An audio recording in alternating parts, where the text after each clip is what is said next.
Hello everyone. Looks like audio's okay. I am on time, which means I'm pretty much guaranteed to be forgetting something major. I haven't figured out what it is yet though. Tonight I am working in colored pencil over pan pastels.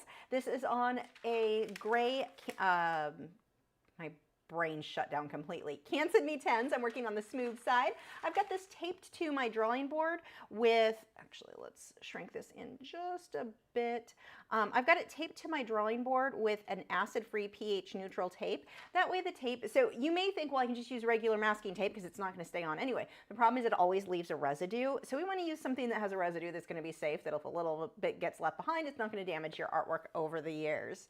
So that is what I'm working on tonight. Now I do want to show you, and you can download the reference photo and this, and the line art and the swatches that I'm going to show you. You can download this over at patreon.com/Lachri. You do not need to be a member. This is free for everybody, but this is going to help you a little bit with the colors that we're trying to mix as we move forward. And this is going to work no matter what medium you're in. It helps to have these little color swatches because sometimes we look at something like, let's say the fall leaves, the orange there. You may look at that and go, well, that's obviously really reds and oranges. But you look at the colors, they're not, it's brown. It's not actually like orange.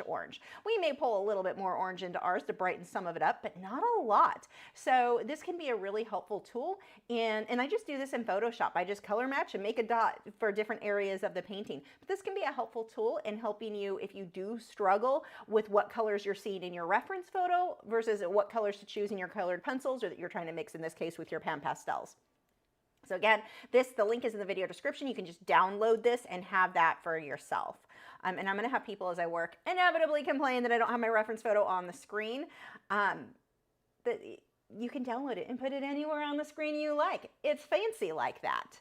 Okay, so I've already drawn everything out. I drew just a loose sketch so I knew where my pathway was going to go, and you know, kind of where the road, the trees were. But most of that I'm just going to freehand in as we go. And then I use tracing and transfer paper to transfer that. Wow, that shows better on the camera than it does in person. I can't even see those lines. Weird, that's backwards. But I've drawn that in just so I know where that is. But you can see I've not gone crazy drawing in the trees or anything like that. That we're going, it's a lot easier just to freehand that. That does not need to be exact to the reference photo. So we're going to go ahead and open my pan pastels over here. Rob says, no one to see the puppies. At first I misread that thinking you said no one wants to see. I was like, what? From you, Rob? Wouldn't have expected that, but I misread, so that's why. Okay, and as always, if you are in the US, you can bid on this. The link is also in the video description, or you can go to lachri.com and it's on the front page. And this will come, it's an 5x7 is the actual artwork size. When matted, it's going to come in a black matte that makes it an overall size of an 8x10. Okay. So I'm going to start by using my soft tools, and links for everything I'm using are in the video description if I did my job right. That's always questionable. And let's see, that bright teal, actually, yeah, I'm going to use a new cover for this one just because that is a really bright aqua in the background. Now this reference photo comes from Unsplash, but I edited the heck out of it. I put it through Lightroom. The original photo, it was pretty, but it was much more dull in the colors. I want something more vibrant, so I just mess with it in Lightroom and make certain colors like stand out, be more vivid, more saturated. Rob says, to make sure I get a Wade close-up. Oop, that's a me close-up. Wade knows. Look at that bad cow licking his... No, you wait until I invite you. Such a bad cow. Okay, come get a super chat.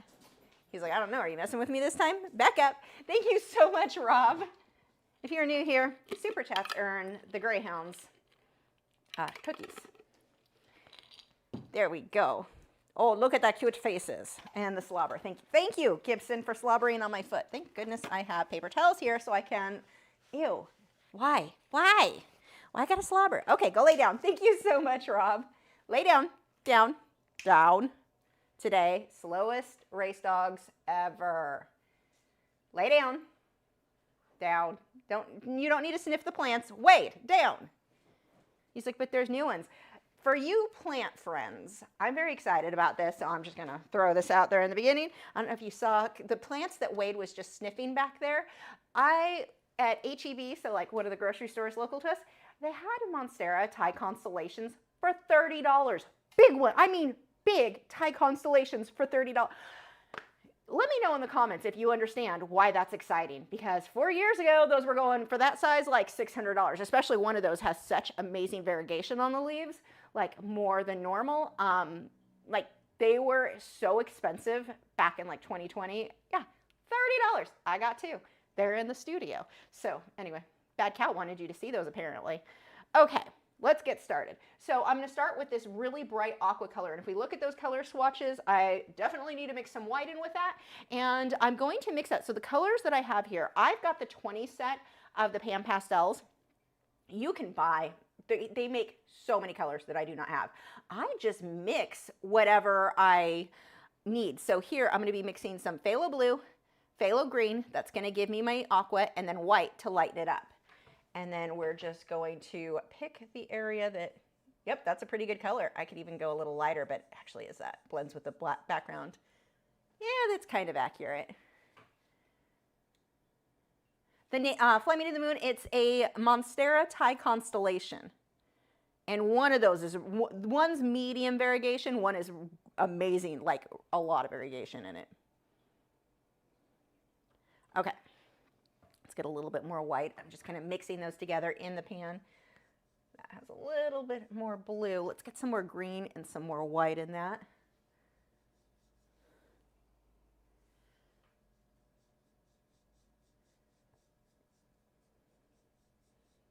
Now this is actually kind of dark. I'm going to pull this color out a bit further, and then I'm going to pull more white on the lighter parts.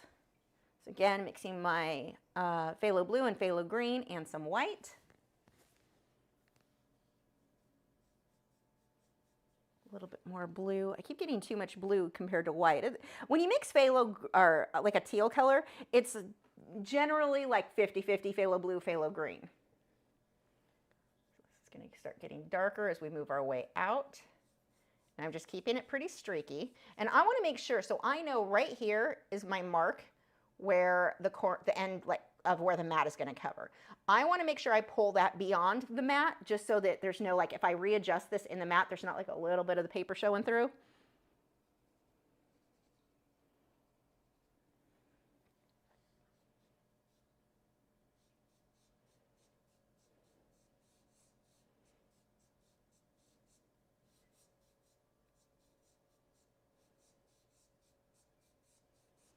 See how I'm keeping that nice and streaky. Pull this down to my pathway, or close to it anyway.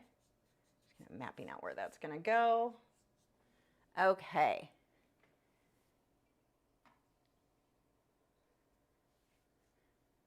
Let me know where you guys are watching from, and if it is like the surface of the sun.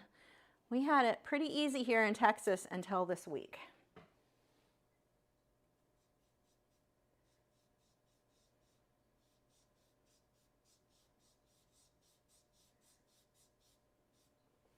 I'm going to start pulling some more green, especially as I move my way out. See how I can layer this over the blue and let it just tint that color.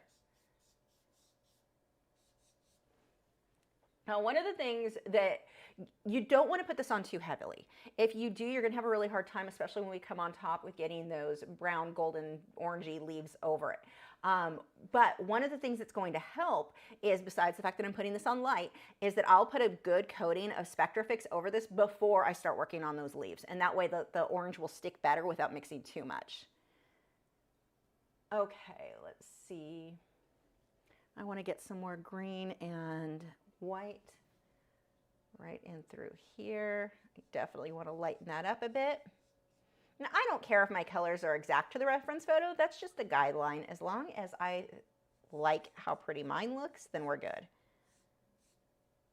I like the more teal color. Now, unfortunately, the camera never captures the teal well. Mine has a bit more green than what you guys are seeing, and that's the phthalo green.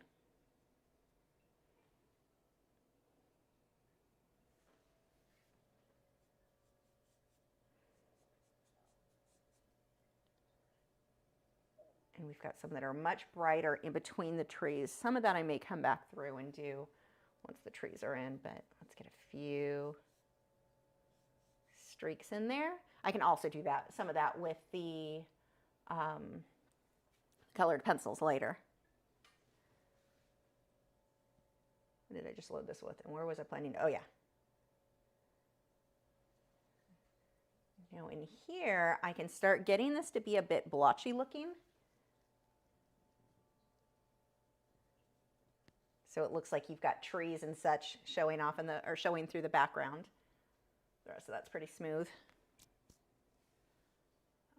Let's see. Let's go ahead and start pulling in some of the trees. So as we move forward, those trees, same colors I just used, just less and less white. As I move forward, less white. So the farther back I am, those trees should be very similar in color. Well, I mean, the colors are very similar in the value, like how light or how dark it is.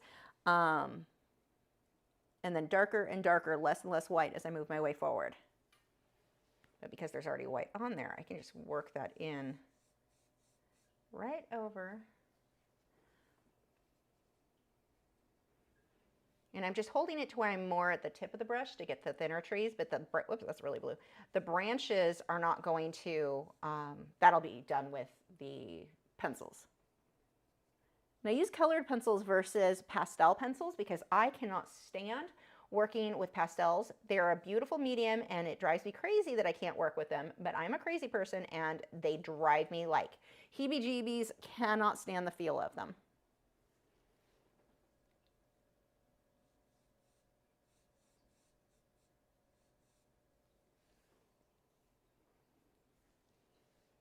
The pan pastels don't have that dry feel that the pencils do, or the pastels do. Pastels, not pan pastels. I can't talk and use the right words and draw at the same time, apparently.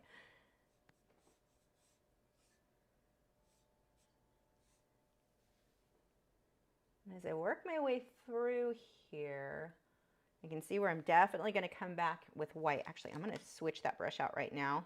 I need to switch, the top of it was super dirty and I need white, so let's go ahead and get a new soft tool cover. I always recommend getting a ton of the soft tools. I just keep them in a little, I don't even know what this is for, but I think it's for something with sewing or storing, what is that thread called? But I'm using it for that, or for, I store them in there, but you always want a bunch because they don't wash that well. I know somebody's going to get mad at me and say they wash theirs. Okay, great, but my experience is no.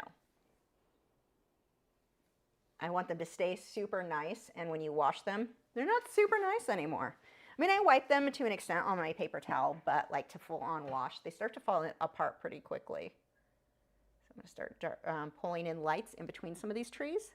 And this is going to be a layering process, so it's not going to look amazing at first.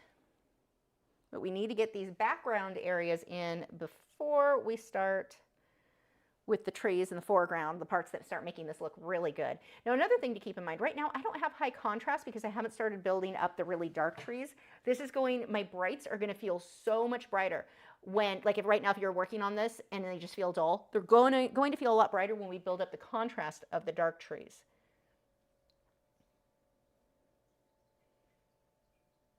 We want some variation there, which is going to build our depth.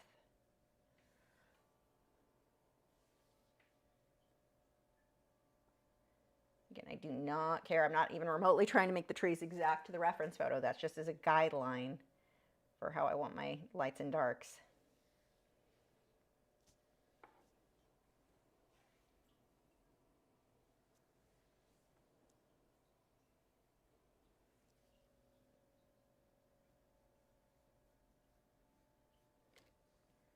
Okay, I'm going to start building up to darker areas now. So I can go back to the same teal I was using earlier, and I'm going to start mixing in a little bit of black to that. I don't want white though, so I'm going to make sure I wipe any white that was on this brush off. And let's close. Getting pop-up. YouTube's trying to make me force ads on you guys right now. I am not. Okay, let's go with some phthalo blue, phthalo green, and some black. And we're going to start going into these darker trees.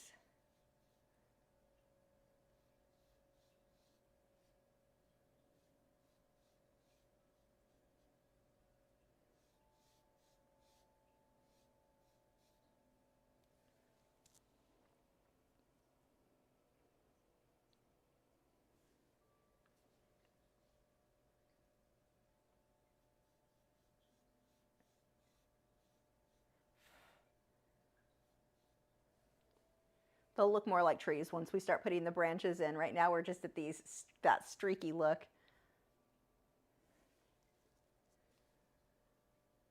I'm going to make some of these trees start having different like bigger sections come out, but not the little branches. We'll do that with the pencils.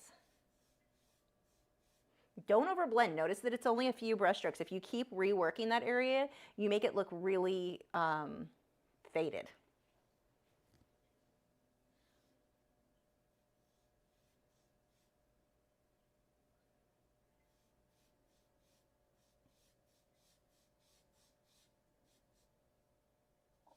I'll just pull darks all the way over.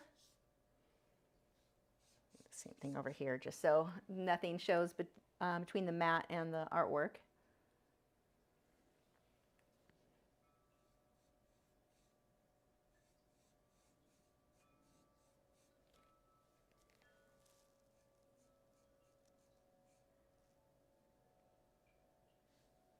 And then as we move out towards the outer edges, we're going to start pulling some red iron oxide into that.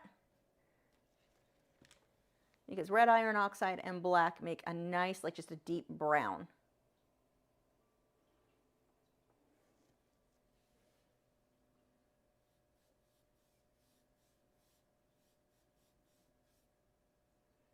And the trees that are up close are going to be thicker.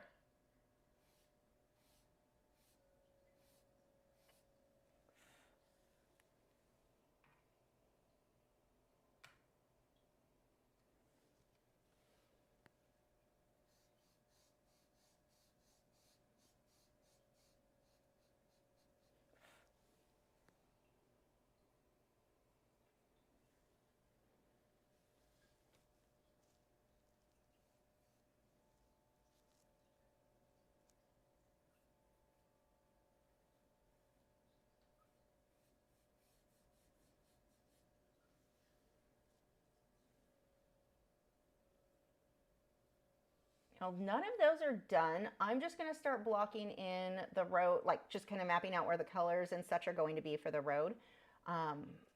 Before I move on too far, I do want to come through though here with more of my phthalo green and some white just around this edge.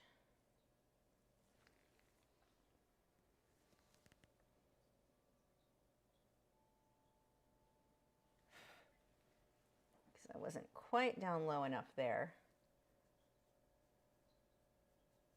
Just make sure my trees come down far enough. Okay, we're going to leave that alone for now, and we'll come back and do adjustments to the values and such once we get a little bit further. And actually, a lot of this with the brightest color, I'm going to come through with a white pencil to really brighten up. Let's see. So we need the road. Now the road, we look at and we go, okay, it's the dead grass. So yeah, you know, yellows. It's like a golden brown, not just straight yellow. So let's see, this one is probably fine. So I'm going to use some yellow ochre. I've got some, what is that, raw sienna? Oh, the ones I always get wrong. Burnt sienna. Dang it. And raw umber, right? Right? Yes, at least I got that one right. So I'm just kind of mixing this with those three colors. And we're going to start putting that in there. We don't want it to be too yellow. Even this is a little bit on the way too yellow part. We're going to tone that down some.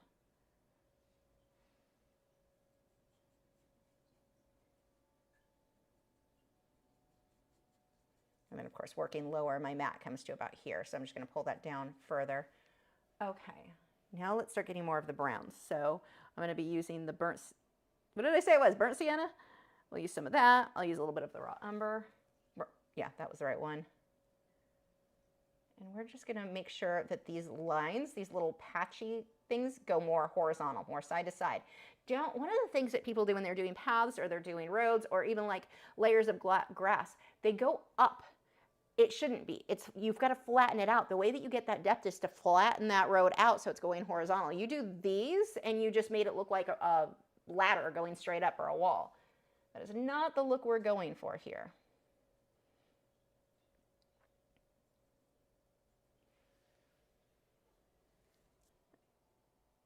I'm going to pull a little bit of red iron oxide into some of this.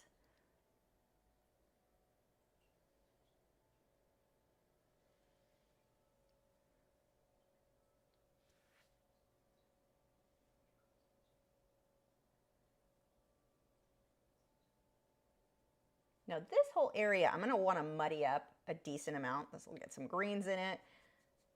We often hear people warning and afraid of getting mud. Sometimes you want mud, and that mud is achieved by intentionally letting your colors mush together. This is just the background, and I'm going to have to go way darker for what the, my brain shut down again. I'm having one of those nights. For what the leaves are going to go over. Okay, I'm going to get some chromium green with phthalo green. Let's get a little bit of these in here. Little bushes.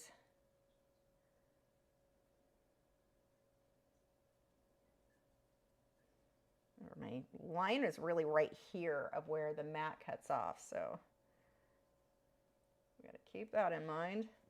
Let's start getting some darker areas. I should have switched brushes because this was one that was for lights, but whatever. Sometimes I make poor life choices, and this was one of them.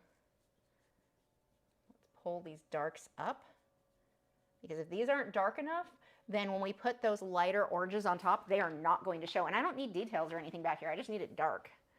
I'm not worried about trying to make everything smooth.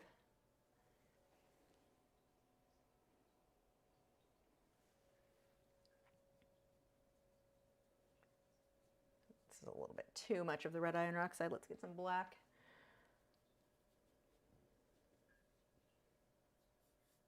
And again, that's not even going to show.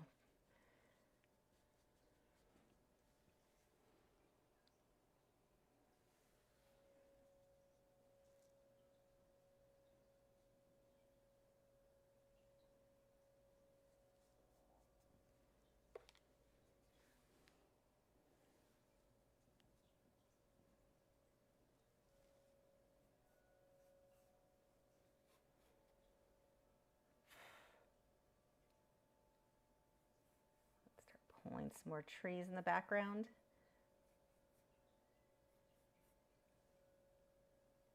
And I want to pull more of that yellow now. Let's work a little bit on that road. I'm going to soften some of that. A lot of that'll be good for colored pencil. And I want this way darker.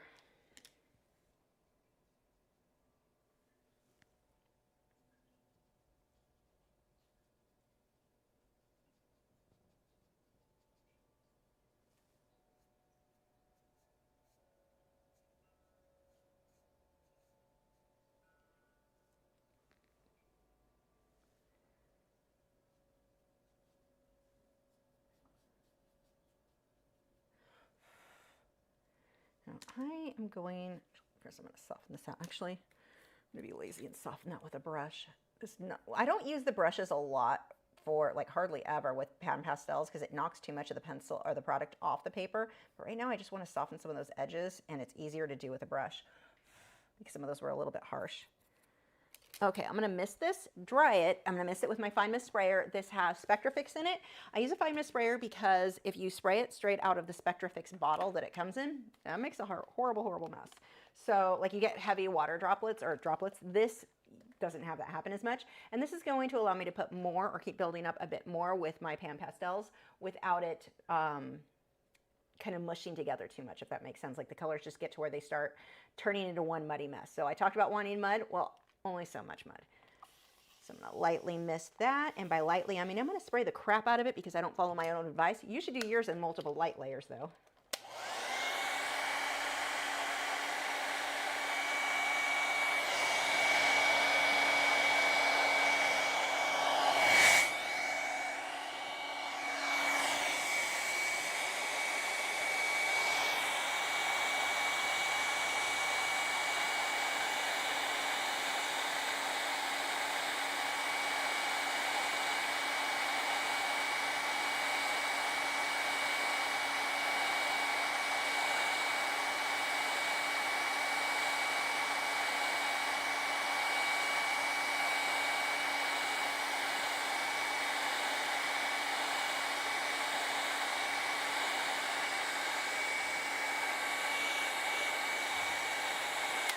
Now, the reason that I'm drying this versus letting it air dry, well, there's multiple reasons. One, it speeds it up. But the other thing is that the Canson MeTense that I'm using is really absorbent, and when it gets wet, it warps like crazy. If you want it to dry so totally back flat into shape, you want to hair dry that. If you just, and I use high heat. Don't use, like people try it on cool. Don't do that. You use the heat. But it also obviously speeds things along. Now, the reason that you want to do light layers is if you had heavy droplets hitting somewhere where you don't want it to be, you have to go back and fix that and smooth it out. And lighter layers, you're less likely to have any globs or anything like that happen where it builds up, where one area got too much. So that is why it is do as I say, not as I do. Okay, let's go ahead and start building up some of these little leaves up in here, and then we'll switch over to the pencils to make everything nice and clean and defined and where we want it and all of that. So I am going to switch my soft tool cover again. Actually, I'm just going to turn it over. So this side being dirty, I'm just going to flip it to that side. Okay. So we are going to be using red iron oxide. Actually, for a lot of that, it's just red iron oxide because it's going to blend in. So it should, in theory, not be too bold because it'll blend in. Yep, it blends in with the color that's there. And so we're going to be pretty careful about where we put this. And I'm just going to build up little dots. I don't want polka dots. I want them overlapping. I want them clumping and clustering together. I'm not worried about the highlights on this yet. And again, we're going to be adjusting values on the trees and everything, like making things more bold in just a moment. We also have from Patty said the dogs need a treat. They're being so sweet. You think that's true? Do you guys want a super chat? Okay. I think we do. Okay, back up. I was waiting to see if they would wake up on their own. Apparently not. Not this time. Only the first time tonight. Back up. There we go. Whoop. I have to hold Wade's head when I drop it because otherwise he will swoop in and steal Gibson's. He's really bad about that because he's about a cow. Okay, go lay down. Thank you so much, Patty. Don't give me sad puppy eyes. Go, cow, down. Lay down. I don't know why you're not listening. Cow, lay down. Completely ignoring me tonight. There he goes. He's just like, I give sad puppy eyes and I can do what I want. Gibson, lay down. Lay down. Gibson, down. Today, oh my God, slowest rate. This is why you flunked racing school. Okay. Back to work. Oh, tea. I have raspberry hibiscus iced tea tonight. It's pretty good. Like, it doesn't even need sweetener or anything. It's just really good. Okay. So as I do this, I want to layer. I want to make sure a few of these branches come out a lot farther than others.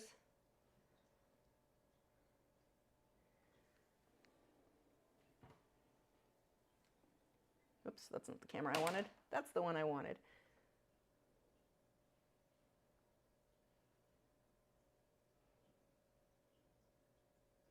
You want to make sure your background is showing through, and then we can check again it just so you see where the mat is going to hit. We're right about there. Okay.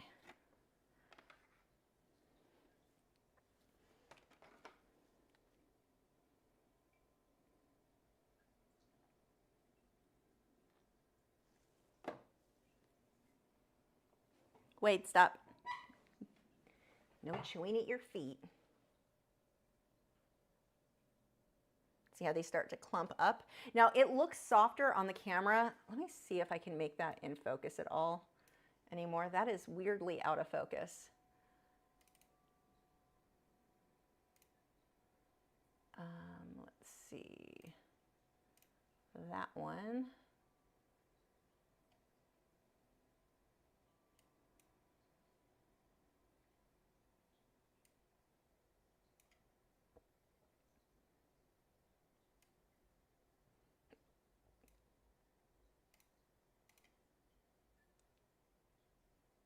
No, apparently it thinks it is in focus.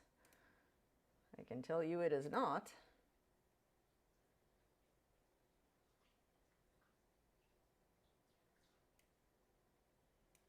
That's unfortunate. It's much sharper. It's not quite as soft as it looks, at least for the leaves that I'm doing right now, but that looks like it is about as close as we are going to get, unfortunately.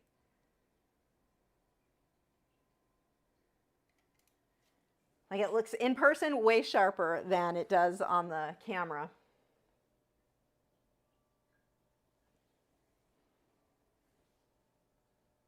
So let's see, we've got some that actually these ones cross way over, and I want to see where that mat is going to be. I'm going to hold that up again so I know how far up. I want some coming out here.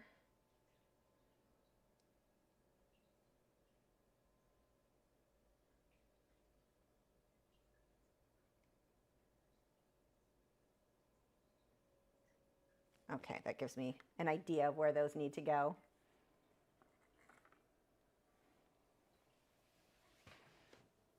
You're going to be tempted to put the highlights in now. Wait, those are going to work out better for you if you wait on the brighter like yellow tones until after we get these blocked in.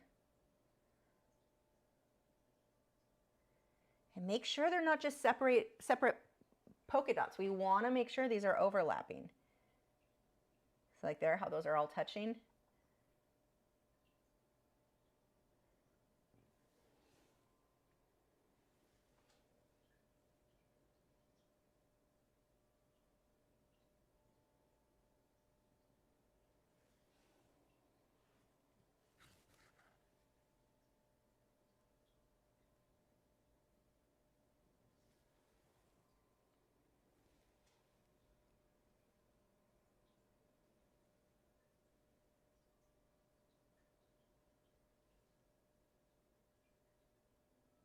Don't overdo this. We really want a lot of the teal showing still too.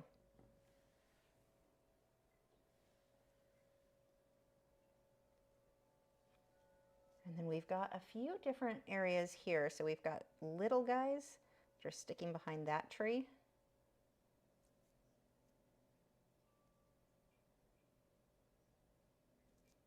And then slightly larger ones coming from here.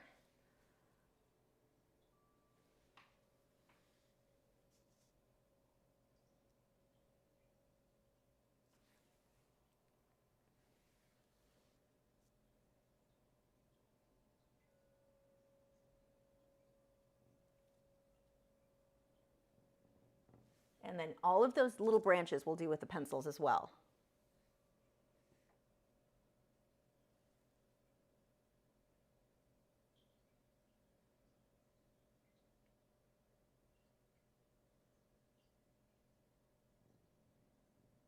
These ones are coming out behind that tree there. Okay. A few more with this and we'll get some highlights. I can't wait to start with the pencil part. That's what's really going to make it, like, that's going to look so good.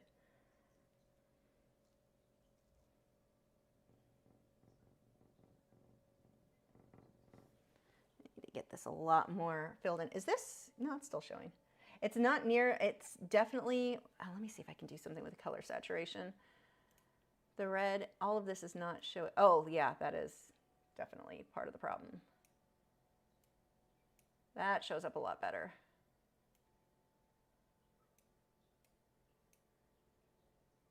That's about right.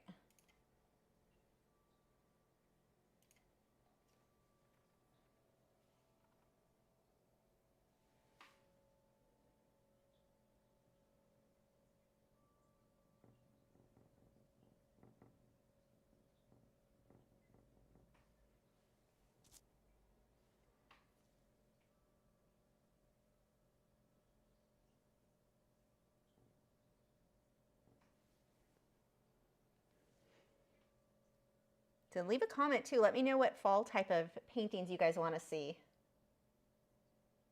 Whether it be for longer Patreon tutorials or the quick, like these, the live streams.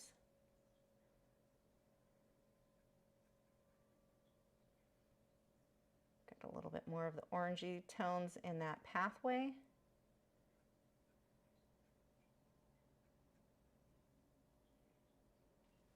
Okay, I'm going to wipe that brush off. I'm going to switch over to start using, actually I'm going to go brighter. I'm going to use, what is this one? The orange. Oh, that one's actually an easy one, and yet I still don't remember it. Orange and maybe a little bit of yellow ochre. So I'm going to go a bit brighter. Let's see if it ends up being too bright mixed in. Nope, can hardly see it. So the reason that I'm going so much brighter than what my color swatches show is I want it to actually show up over. I know that it's going to be toned down because it's going to mix in with the reds that I already have on there, the red iron oxide. So I need to go a bit brighter and more bold in order for this to even show. Now this, you don't want nearly as much. This is going to look better if you just put a few. And every few brush strokes, I'm having to wipe the brush off on my paper towel because it starts lifting up some of the red iron oxide. Actually, let's make this a little easier and spray the Spectrafix really quick. We'll just do a layer of this and then dry it so the orange tones, the brighter colors, aren't blending in as much.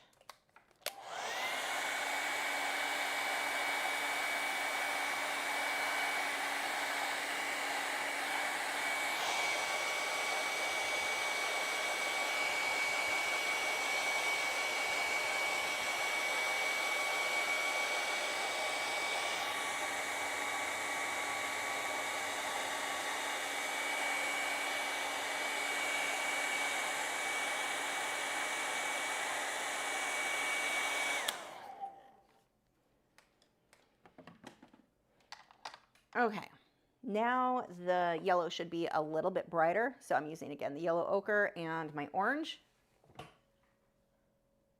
Yeah, see how much more it shows up because it's not mixing in as much with the red iron oxide.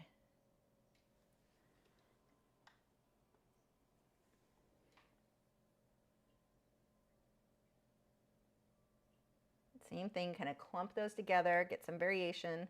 You don't want them all to look like even polka dots. Actually, let's just pull these two soft tools. They come out of the little container, so I'm just going to pull those in front of me so I don't have to keep reaching behind me to get them, since I have to keep reloading so often.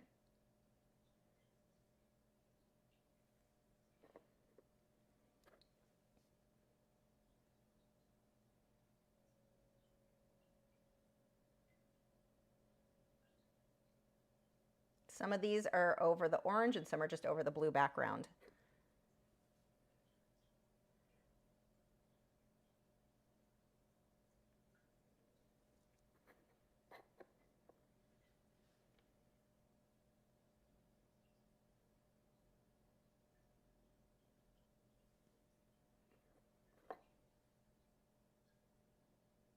See again how they group together.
What the heck just fell over there? Hold on, let me make sure a snail didn't just escape because it kind of sounded like that.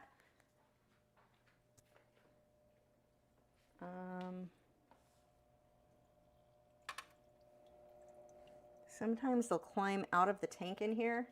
Hold on, I need my phone. 1 second, I'm sorry for the delay, but that really sounded like a random, and I can't think of anything why something would have fallen over here.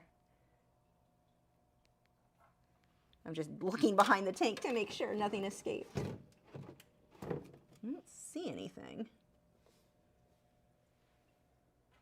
Huh. That was weird. Nothing back here. Okay, well, if someone escaped, you're on your own. If you're unaware, I have a reef tank, a small nano tank in here. It's my coral and invert quarantine tank. And there's not many holes where a snail, like they don't typically escape out of this one, but I can't think of what just fell because no one was moving at the time, not even the cow.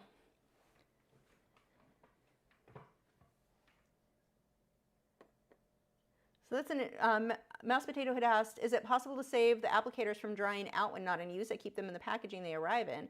I don't really find that they dry out that much unless there's a lot of product on it. Like if it's super used, that starts to dry out, but not even that bad. Maybe it's a humidity thing, but I've not really had that happen lately. It's funny because I do remember them drying out in the past, but I have not had that happen in so long, and I'm not sure what the difference was. So maybe putting it in like a Ziploc baggie, but I'm not sure because I know what you're talking about. I've had it happen because I remember it, but I haven't had it in so long that I don't even worry about it. Okay, I'm gonna spray this. I may come back and add more with the pastels, but I'm gonna switch to the colored pencils and work with those for a bit. So let's go ahead and put these away. See if a random snail turns up. Okay, what else? That, I need my pencils now. Actually, let's spray this and dry it first, and then we'll grab the pencils.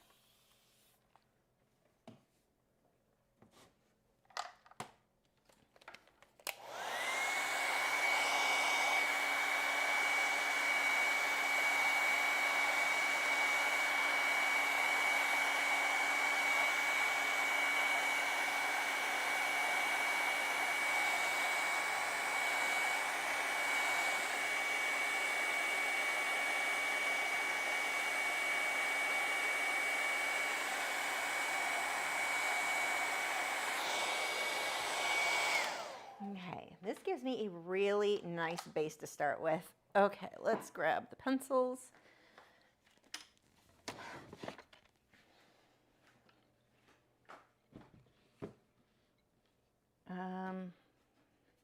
Let's see, can I give you this a different camera angle? Actually, let's turn this one on now. Let's see if I can show you anything fun in the studio with this camera, since apparently not, it doesn't want to move. Okay, we're just going to turn this camera off. We're just going to leave it alone. You get to see the top of my pencil case. Let's turn that one off for now.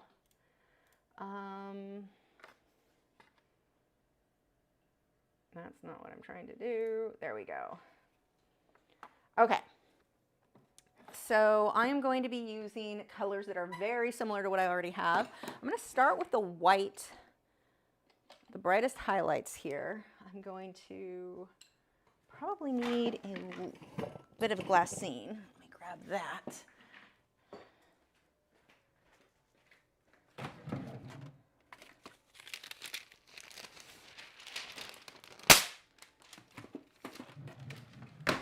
Glassine is an acid-free paper that works great for, I put it over, I use it for several things. I use it in a case like this to rest my hand on so I don't smudge the work. You don't want, and it also keeps the oils from your skin off the work, so big added bonus there. Turns out people juice is not archival, so we want to keep that off the artwork whenever we can. So, I mean, sometimes we'll blend stuff with our fingers, especially with pastels. It's just, there's certain techniques that are going to look better if you do that, but if I can avoid it, I want to. The other thing is, that I use this for, is if I have a bunch of things stacked in, like a bunch of paper, pieces of art in one box, I can just put a piece of glassine in between all of them to protect them from smudging each other or anything like that. I also use it when I ship work. So like with an acrylic painting, I'm going to wrap it in glassine so that the cardboard box, which is not acid-free, is not touching, the cardboard I use to stabilize it, is not touching the artwork itself. So it's great for shipping purposes as well. Okay. Let's see. So we are going to start, let's see if this gets light enough. Not really. Sometimes the white polychromos stands out really, really well, or like just enough. And sometimes like that, it isn't even close. So actually before, yeah, no, I'll do that first. So we have this area which is really bright. And I have a tree that I need to darken up a lot too. Let's grab the teal first. Need a dark teal. Ooh, that looks kind of perfect. Ah, that's nice. Okay, so this one is the Polychromos Cobalt Turquoise. Oh, I don't have my pencil sharpeners over here. I was not as prepared as I thought I was.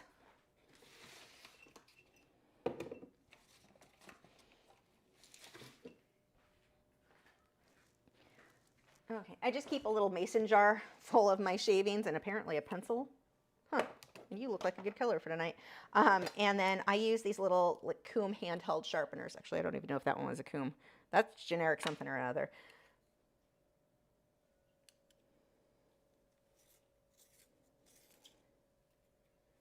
So we can start, let's pull this tree. And see how I can define the shape so it's a little bit bumpy. It's not as perfectly straight as the other one was, or it was with the Pan Pastels. I'm going to thicken that up a little bit. We're going to use this to start getting branches out.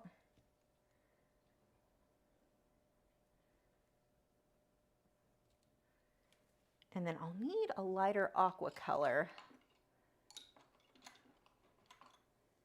You should work for just the hint of branches back here. Like barely shows.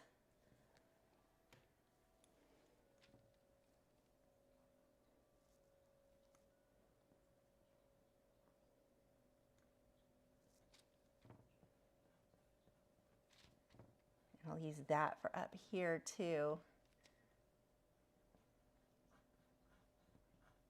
Lots of branches flowing through this area. And we'll go back to the darker turquoise.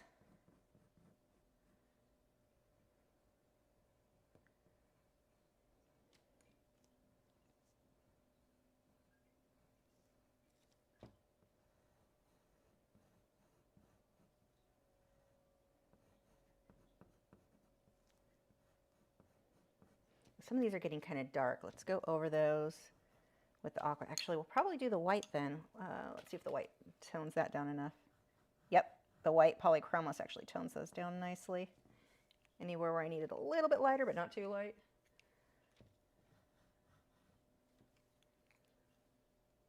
And then we'll have branches back in between these as well.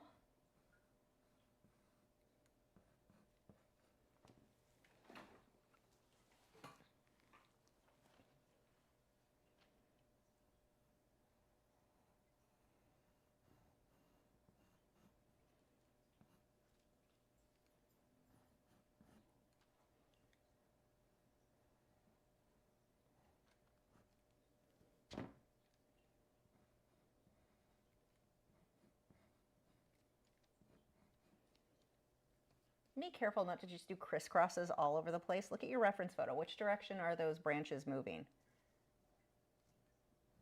It's easy to just start scribbling, and that doesn't look good.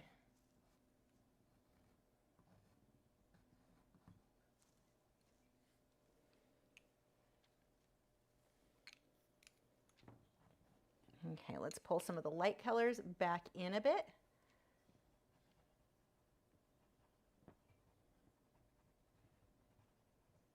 And see how I'm leaving it a little bit blotchy?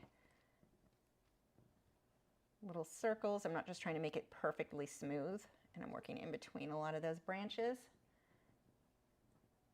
I'm not pushing super hard. This is the Derwent Drawing Chinese White, so it's going to be one of my more opaque white pencils. Now I can just go in between a bunch of those branches. And what's great about doing it this way, if like this light right here, I just made that light, but now next to it, it's surrounded by a medium turquoise without having to do the detail work of surrounding it by medium turquoise. Like it's just letting what's already there show through is what helps. It's like detail without having to put the work of detail in. Let that background show through in some of those areas.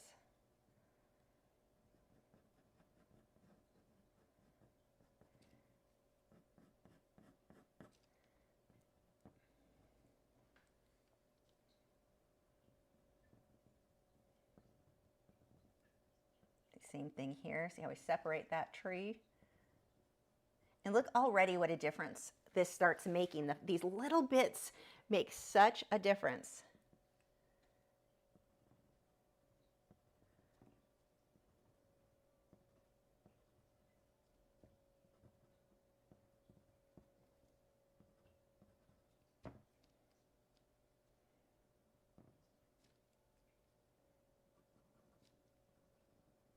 And this, I'm not trying to make it perfectly white. I'm letting those background colors mix in.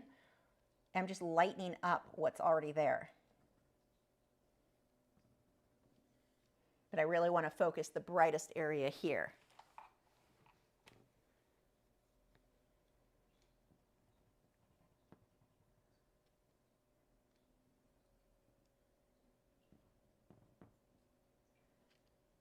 I look over and I see Dolphin Soul getting snarky with someone. Who are you getting snarky with? Ignore her. She's just snarky. Hold on 1 second. There we go.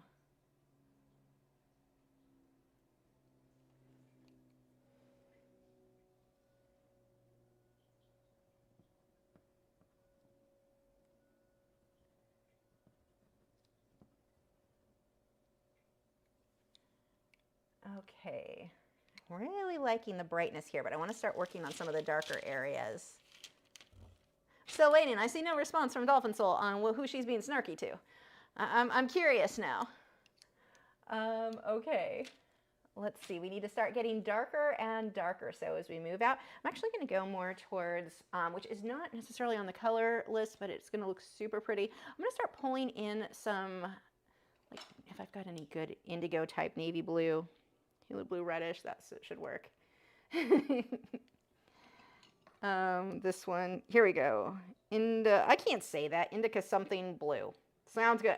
Dark navy blue. We're going to pull that into some of the tree trunks, the dark colors there. Actually, let me move. Some of my pan pastels are kind of in the way here. And what else do I need? We're going to be needing some greens. Grab a few of those out. We'll see what colors I ended up going with. And okay. Sharpen this. So just any dark kind of navy looking blue. I'm going to pull that into these trees as we move forward. I'll also pull some black, but I just want to separate a little bit. So one of the things you may notice on this reference photo, there's actually green in the trees. That is just because of what happened with Lightroom when I edited this to make the color super vibrant. It doesn't mean that you really need to be putting greens in the tree trunks. It's actually kind of a weird look. Let's pull this out of the way for just a bit here.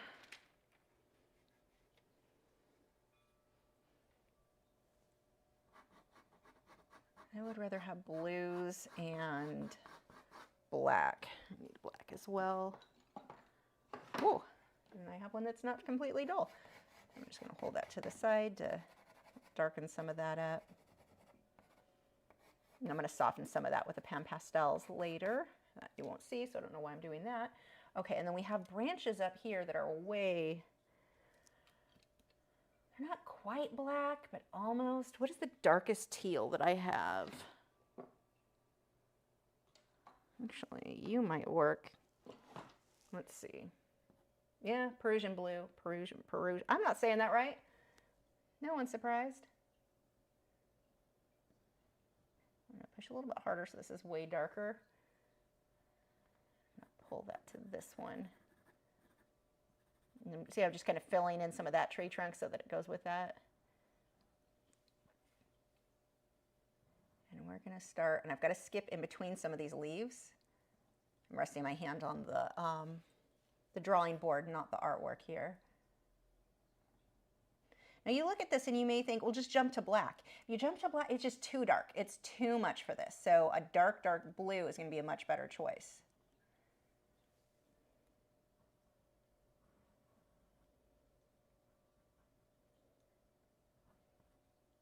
Now these ones up close, like the really up close ones, these ones, we're going to jump to black.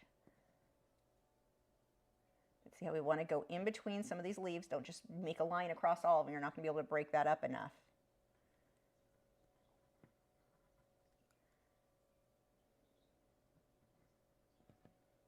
And try not to make them perfectly straight. That looks weird. Get them really bendy. Get that natural movement to them. And Fungus Net decided to visit us. We've got some little guys back here. I'm going to switch back to that darker blue.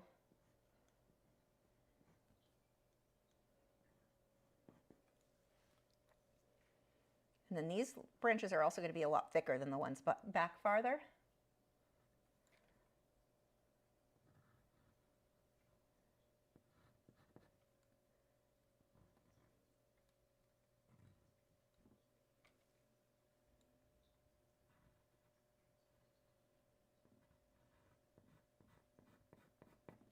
That is going to be covered by the mat, so you're not even going to see a lot of that.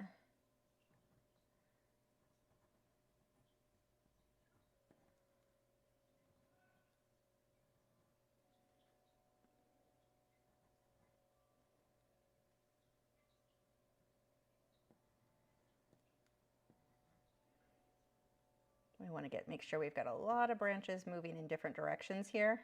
Don't just keep following that same movement.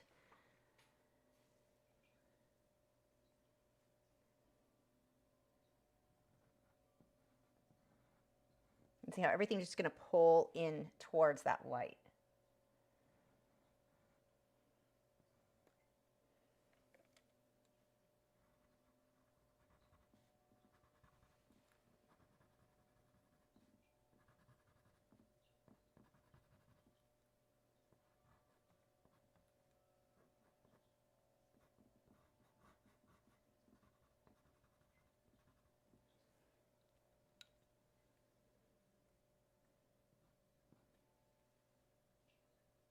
And we're going to have a lot of branches. So this, though, covers, let's see, we're going to pull that to about right there. Just put a couple of marks so I know how far down I need to make sure. If I want these branches to show, they need to be higher than that. So we've got some branches that are laying on the ground here. We've got a lot of detailing to do on those, this whole pathway anyway.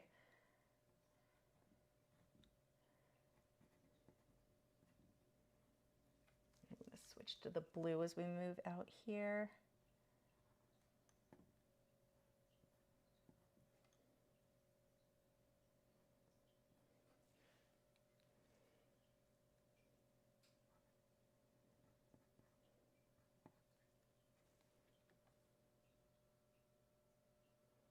Oh, welcome, new Patreon member, Deborah.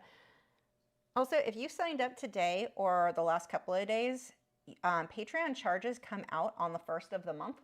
So if you just signed up, it charges you again on the 1st. I will go back, and if I don't, remind me, I will go back and refund those of you, because I had a few people signing up at the end, like really last couple of days. End of the month, I'll refund this month's for you once you get charged again. So if you get charged again, you're like, oh my gosh. I mean, go ahead and sign up today. That's fine, because that gives you instant access. But I will refund you because you only got like 2 days. I just have to be able to manually go in, and I don't always see that there were new people. This month I saw that there were quite a few new people, so I will go through and manually do that for those that signed up the last couple of days. So don't worry if you see that extra charge. I will fix it. And then after that, you only get charged at the 1st of the month. After that. Okay. What do I want to do now? We need to work on the path, and then we need to also work on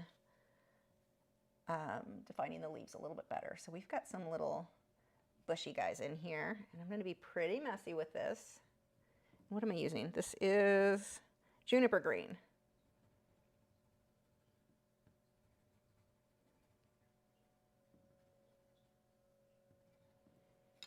I need a golden brown color. Oh, that might be too dark. We'll see.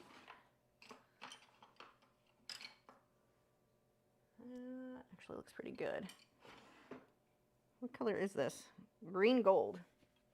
You're ugly and you look perfect. Let's see. I may need something a little bit more opaque. Nope, that works. Wow, that is a good color for this. Because we don't want too yellow. We just want to widen up some of this pathway and pull it back.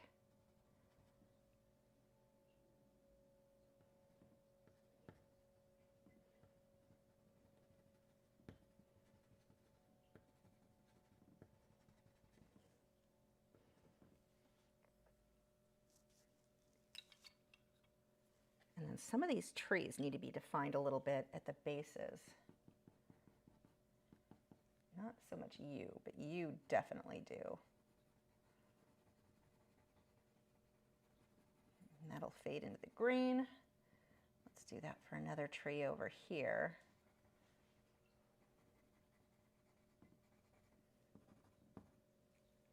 We're going to throw a little bit of black into that to darken it up. I'm not pushing super hard. I don't want it like pitch black, but I do want it a bit darker.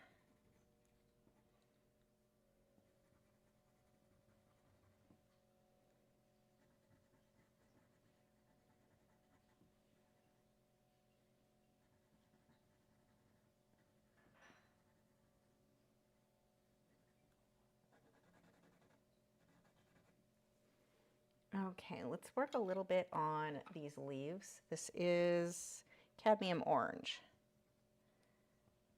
If this doesn't stand out, I'm going to switch over to my Derwent Lightfast, see if I've got any better colors with those, because that's going to be a bit more opaque. Actually, by a bit, I mean a lot more opaque. Maybe you... I don't know if I love these oranges. I may have to try my Caran d'Ache Luminance. Oh wait, you might be good. Maybe. Amber Gold. You might be a bit much. You're going to be too much. The Sandstone has a good chance. Mars Orange is a maybe. I'll try some of these. Ooh, what are you? Burnt Sienna. Maybe. Let me see what I've got in the... oh, wait. Ruby Earth looks pretty good. Let me see if there's anything with the Caran d'Ache Luminance that I might like better. Oh, that's a nice one. Whoa, almost fell backwards. Let's try a couple of these. Oof. Okay.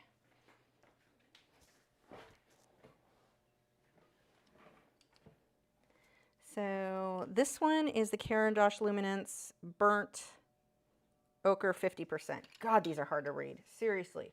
Whoever at Caran d'Ache decided to make the names nearly, like, good freaking luck reading that.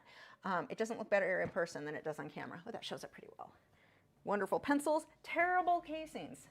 Like, for how much they charge, they should definitely make that better. Okay, I'm going to actually hold this to the side and get some variation in how I make some of these leaves.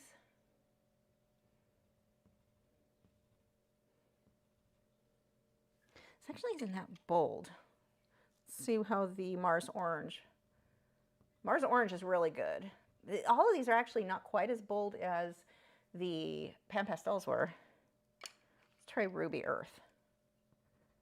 Nope. You get to go away. You and I are not going to be on speaking terms for this video. I need something brighter. I think you're too bright though.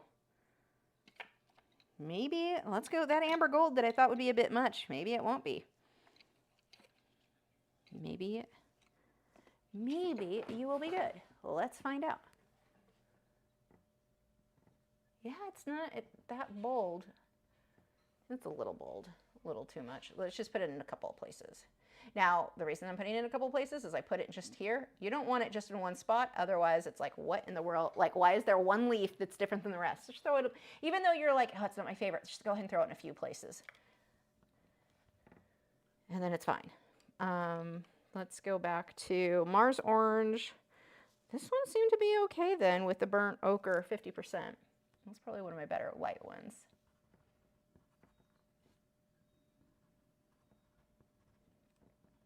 I'm just getting some variation in the shape here. A little kind of squiggles.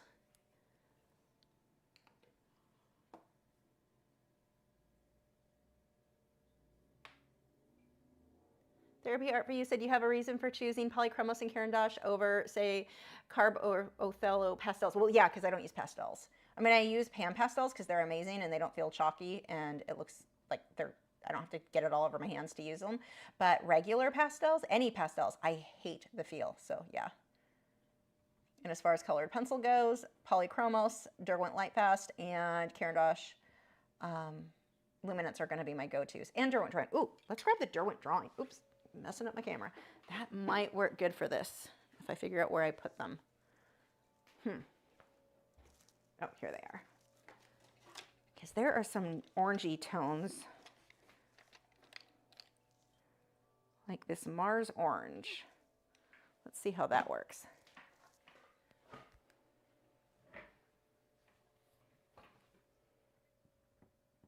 And it's bigger, so it fills in a larger area. Yeah, that looks pretty good.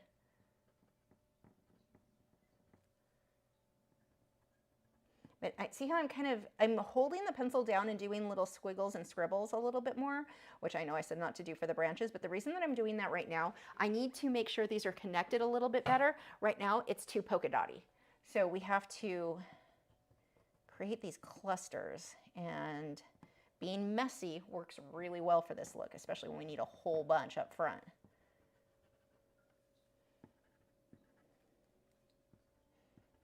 A lot of little ones down here. We're just gonna put a bunch of little dots. And let's go over that. I need something lighter. Where's the white? Or actually, this one will be better. This is the light sienna. Oh, there we go, for some of these little guys in the back.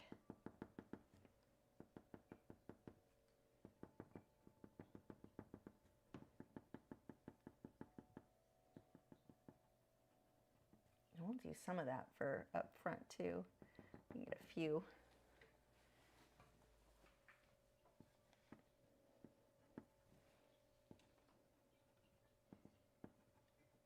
We want to start getting a few more of these little scribbles, so it looks like we've got little grassy bits and leaves and branches and all kinds of stuff in there. I need a lighter green that's going to be a bit more opaque. So I'm going to go with Derwent Lightfast if they've got a green that will work. Maybe. Yeah, this looks like it might work for highlighted stuff. This is foliage. Oh, that is a fitting color. I just want to get a little bit of highlighting, a little bit more with that green.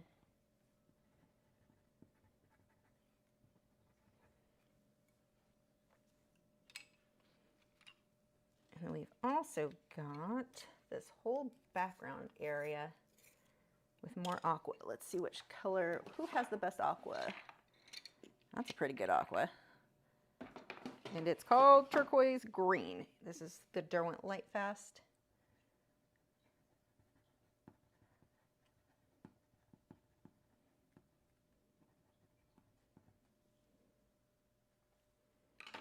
Okay. What did I do with that green that I had that I liked so much? Oh, there it is.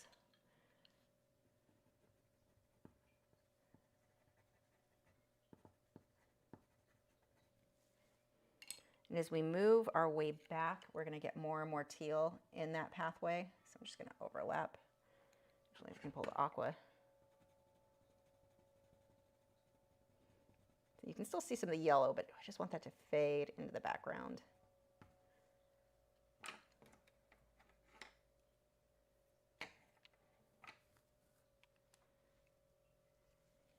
And then we've got time, so I can sit and fuss over these little leaves.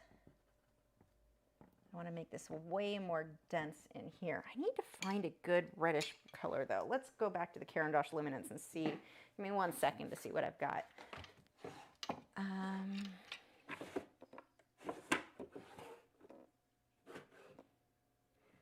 You know, it's dumb. I have me in this case. I bought, no, you stay there. That didn't mean get up and celebrate. One of the boys decided that meant they should get up. But I bought like 2 years ago, I bought the new set of Caran d'Ache Luminance. They have an extended like set of colors, and I bought it to review. And I have pulled a couple of colors out of the set, but I intentionally am not using them because I want to review them, and I just haven't done it yet. That is stupid. Why haven't I not done that? Because that would be a good review. We haven't had any like new pencils that I felt worthy of doing a review in forever. And when there was one, I bought them and just never did it. Okay, so let's try. I've got so many colors right now, and then I'm just trying different ones to see what shows up well. So this is, looks like a yellow ochre, raw sienna. That's a pretty good one. It's really crumbly. And you can see how many different values of oranges I'm getting. It's not just, whenever I do bushes, it is never going to be just one color or even two colors. It's always going to be a minimum of three. My lightest, my midtone's the base that I put on, so that would have been like the reddish cone, a darker value. This one is my Mars Orange again. This is just not like, why am I not finding a good in-between reddish brown? Ooh, let's see what I've got here. I think I already had, oh, terracotta, that might be good. And sanguine. Let's try these with the Derwent Light Fast pencil, I'm sorry, the Derwent drawing pencils. That is closer. And then this one is terracotta. Ooh, terracotta wins. Oh, that was the pencil I needed. Look at how, like, it's opaque, but it's very similar to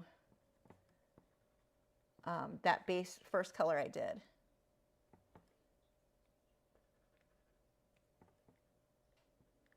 And when I'm done with this, I'll come through and answer all of your questions. I've answered a few during the live stream just because they had to do with, like, well, I happen to notice them, but that they also happen to have to, like, be in relation to the project I'm working on.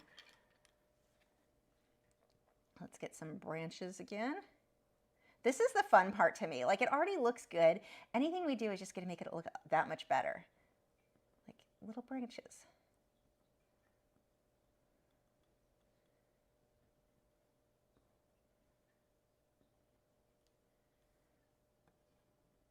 Now, I often say detail for the sake of detail does not make things look better. This is going to be one of those where I actually think it does.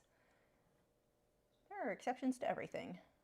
It makes it hard because I always want to make videos like the one rule for this, the one rule for that. There's no rule. Like, there's almost never a time where I'm like, I never use this or I never do that. It's very rare that I have a hard line on anything.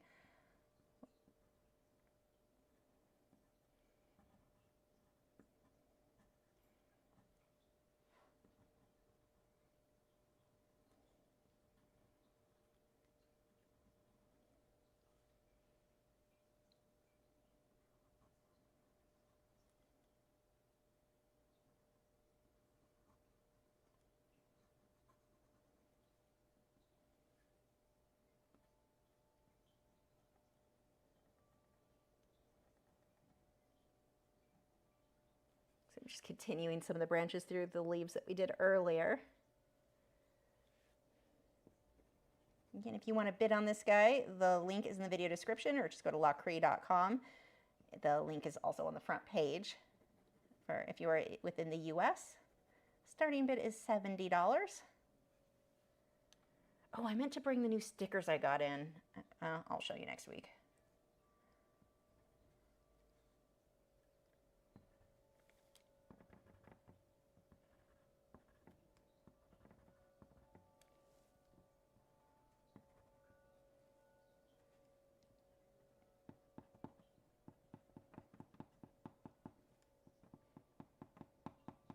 I'm loving how well the Derwent, what are they? The Derwent drawing pencils, like the dots show up so well because it's such a thick lead and really, really waxy.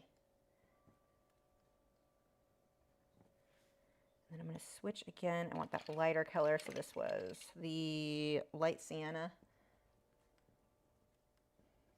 Don't want to overdo that. That one's actually a little bit too light. Okay, what's something else? I need a lighter or a light orange that shows up well. Ooh, you're pretty good. Did I try you already? This is just orange.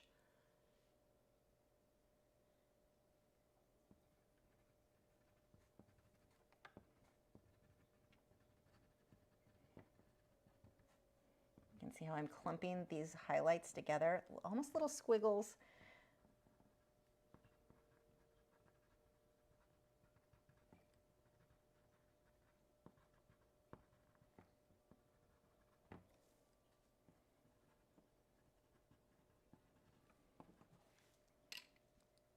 And then what was the other color I wanted to try? Was it Ruby Earth? Terracotta, Sanguine. I thought I had Ruby Earth over here. Maybe not.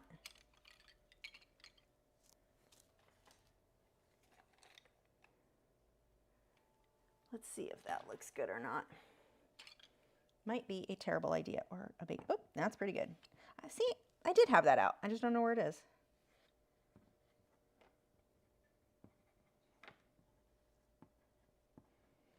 I need a really dark color because all of these are more mid-range.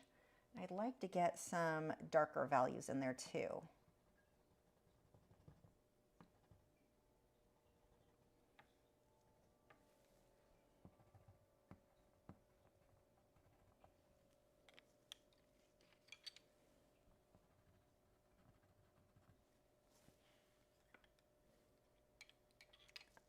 Let's see, what did I say? Something darker. Let's see what we've got. Oh, I am liking how this came out. This is really pretty. It's close. It's a little bit more teals than what my monitor is showing, but pretty close. Closer than usual, actually. So actually, I could put more than, how does this look? This might be too dull. That kind of works for a dark. I actually want a little bit darker though. Maybe a purple, which isn't what I was going for, but what do we have? Ooh. Merlot, that might work. This is the Derwent Lightfast. It's actually not that dark on here. It's really opaque, so it doesn't look that dark. Okay, something darker. Maybe a dark brown. Chocolate. This is, oops, I'm putting these in the wrong place. Oh, no, I'm not. What else do we have? Mars Black. I don't typically use that out of the Derwent.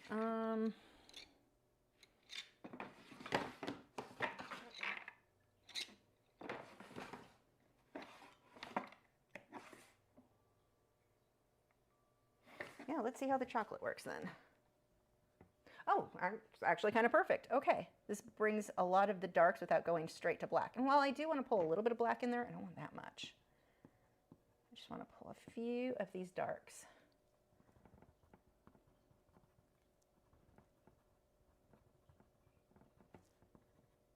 So by darkening up some of the areas where I have the light, it actually makes the light look brighter. Because I don't have the darks quite dark enough in some of these areas.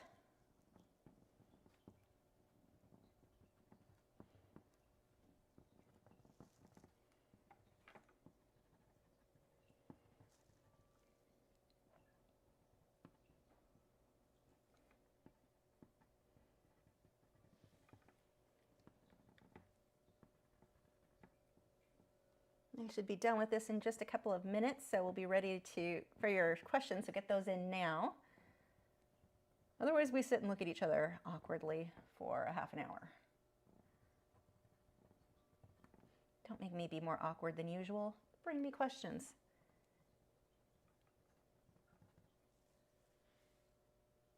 Oh, I am really happy with this. I don't do landscapes that often.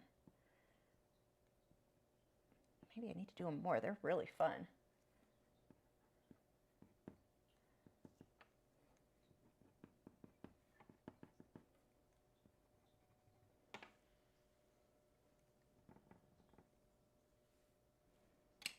Okay, and I think this branch looks a little bit weird. Let some of those cross each other a bit more. There we go. Actually, I'm going to pull some leaves over it too. There we go. Broke that up.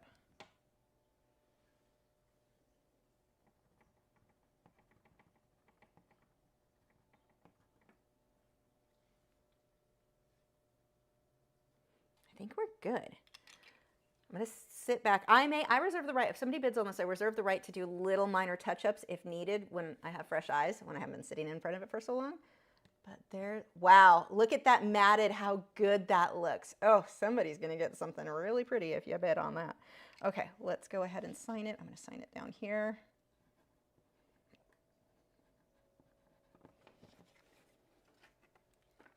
What a difference that matte makes. Oh my gosh.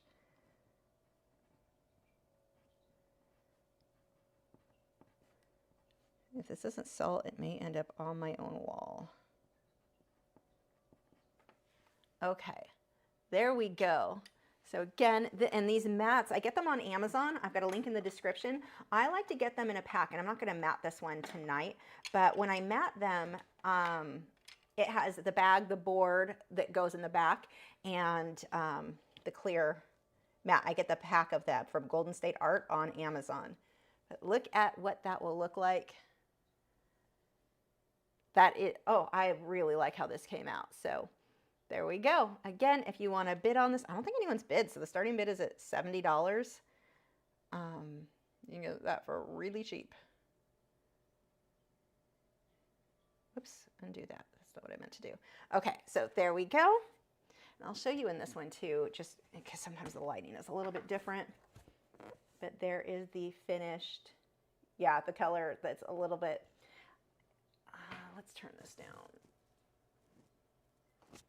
That's probably a little bit more accurate. And then with the matte, because that makes a huge difference on this one, you're looking at something about like, wait, there we go. No, I can't get this even on that camera, but the lighting and everything looks good. So, oh, there we go. Yay. I'm so happy with how that one came out. So pretty. Okay. You never know, because I don't do these before the live stream, and occasionally I have one flop, like completely flop. I go back and fix it later, but generally when there's a flop, it's only because I need more time and I can go back and fix it, but I'm never certain how they're going to come out on the live stream, so yeah, that is super happy with that. Okay, I need a drink of tea, and then we'll start your questions. Again, the link to bid on that is in the video description. Okay.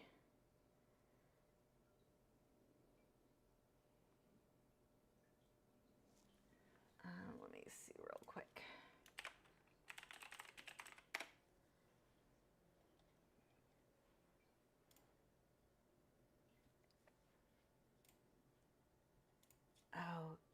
Okay. Oh, that is way behind.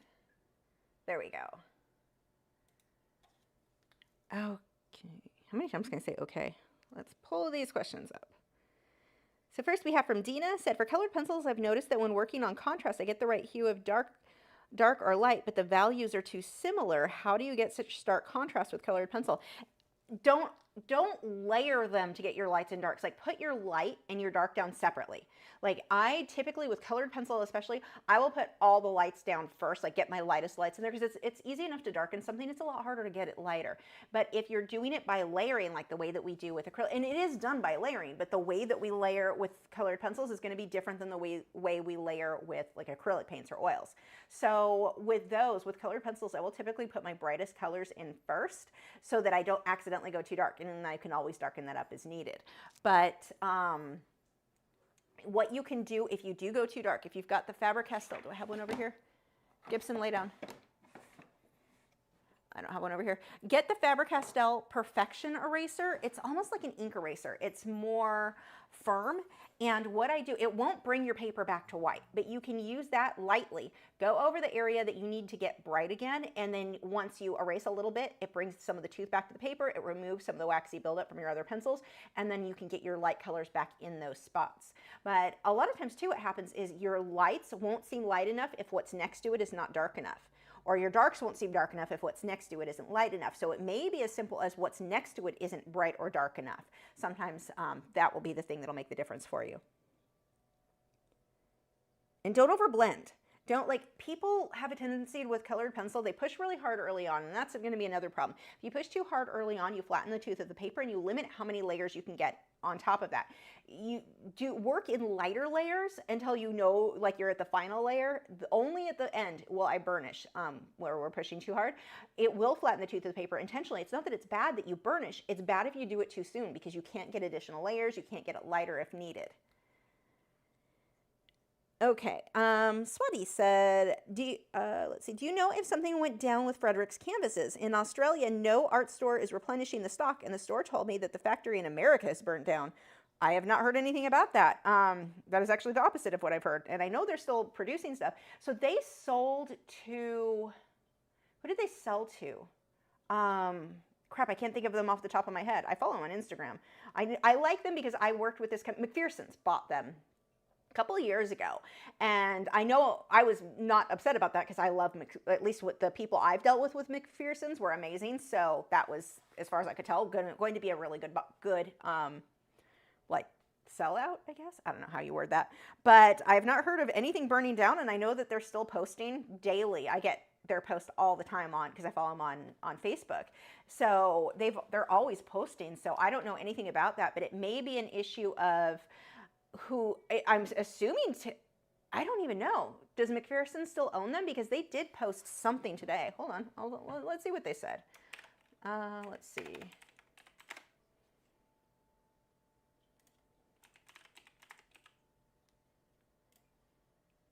Oh, wait, this isn't their business page. This is their personal. That won't work. That's who I need. This. What did they say earlier? It still says world-class canvases since 1968, USA primed, responsible source, trusted archival quality. Oh, here's their actual page. July 18th. Maybe it was an ad I saw earlier, so it may not be on their personal thing. They're just sharing things from people who worked on their canvases. I've not heard anything about that. I saw something, yeah, and it's still Frederick support at McPherson's Art, so it still shows that McPherson's owns them. So yeah, I've not seen any, I don't know, those sound like some pretty shady rumors to me, not based in fact. It may be an issue of McPherson's isn't dealing with Australia at this point, or stores in Australia, but I don't know anything about it. That's just me making guesses. Oh, we have a bid for the painting. Yay! Okay.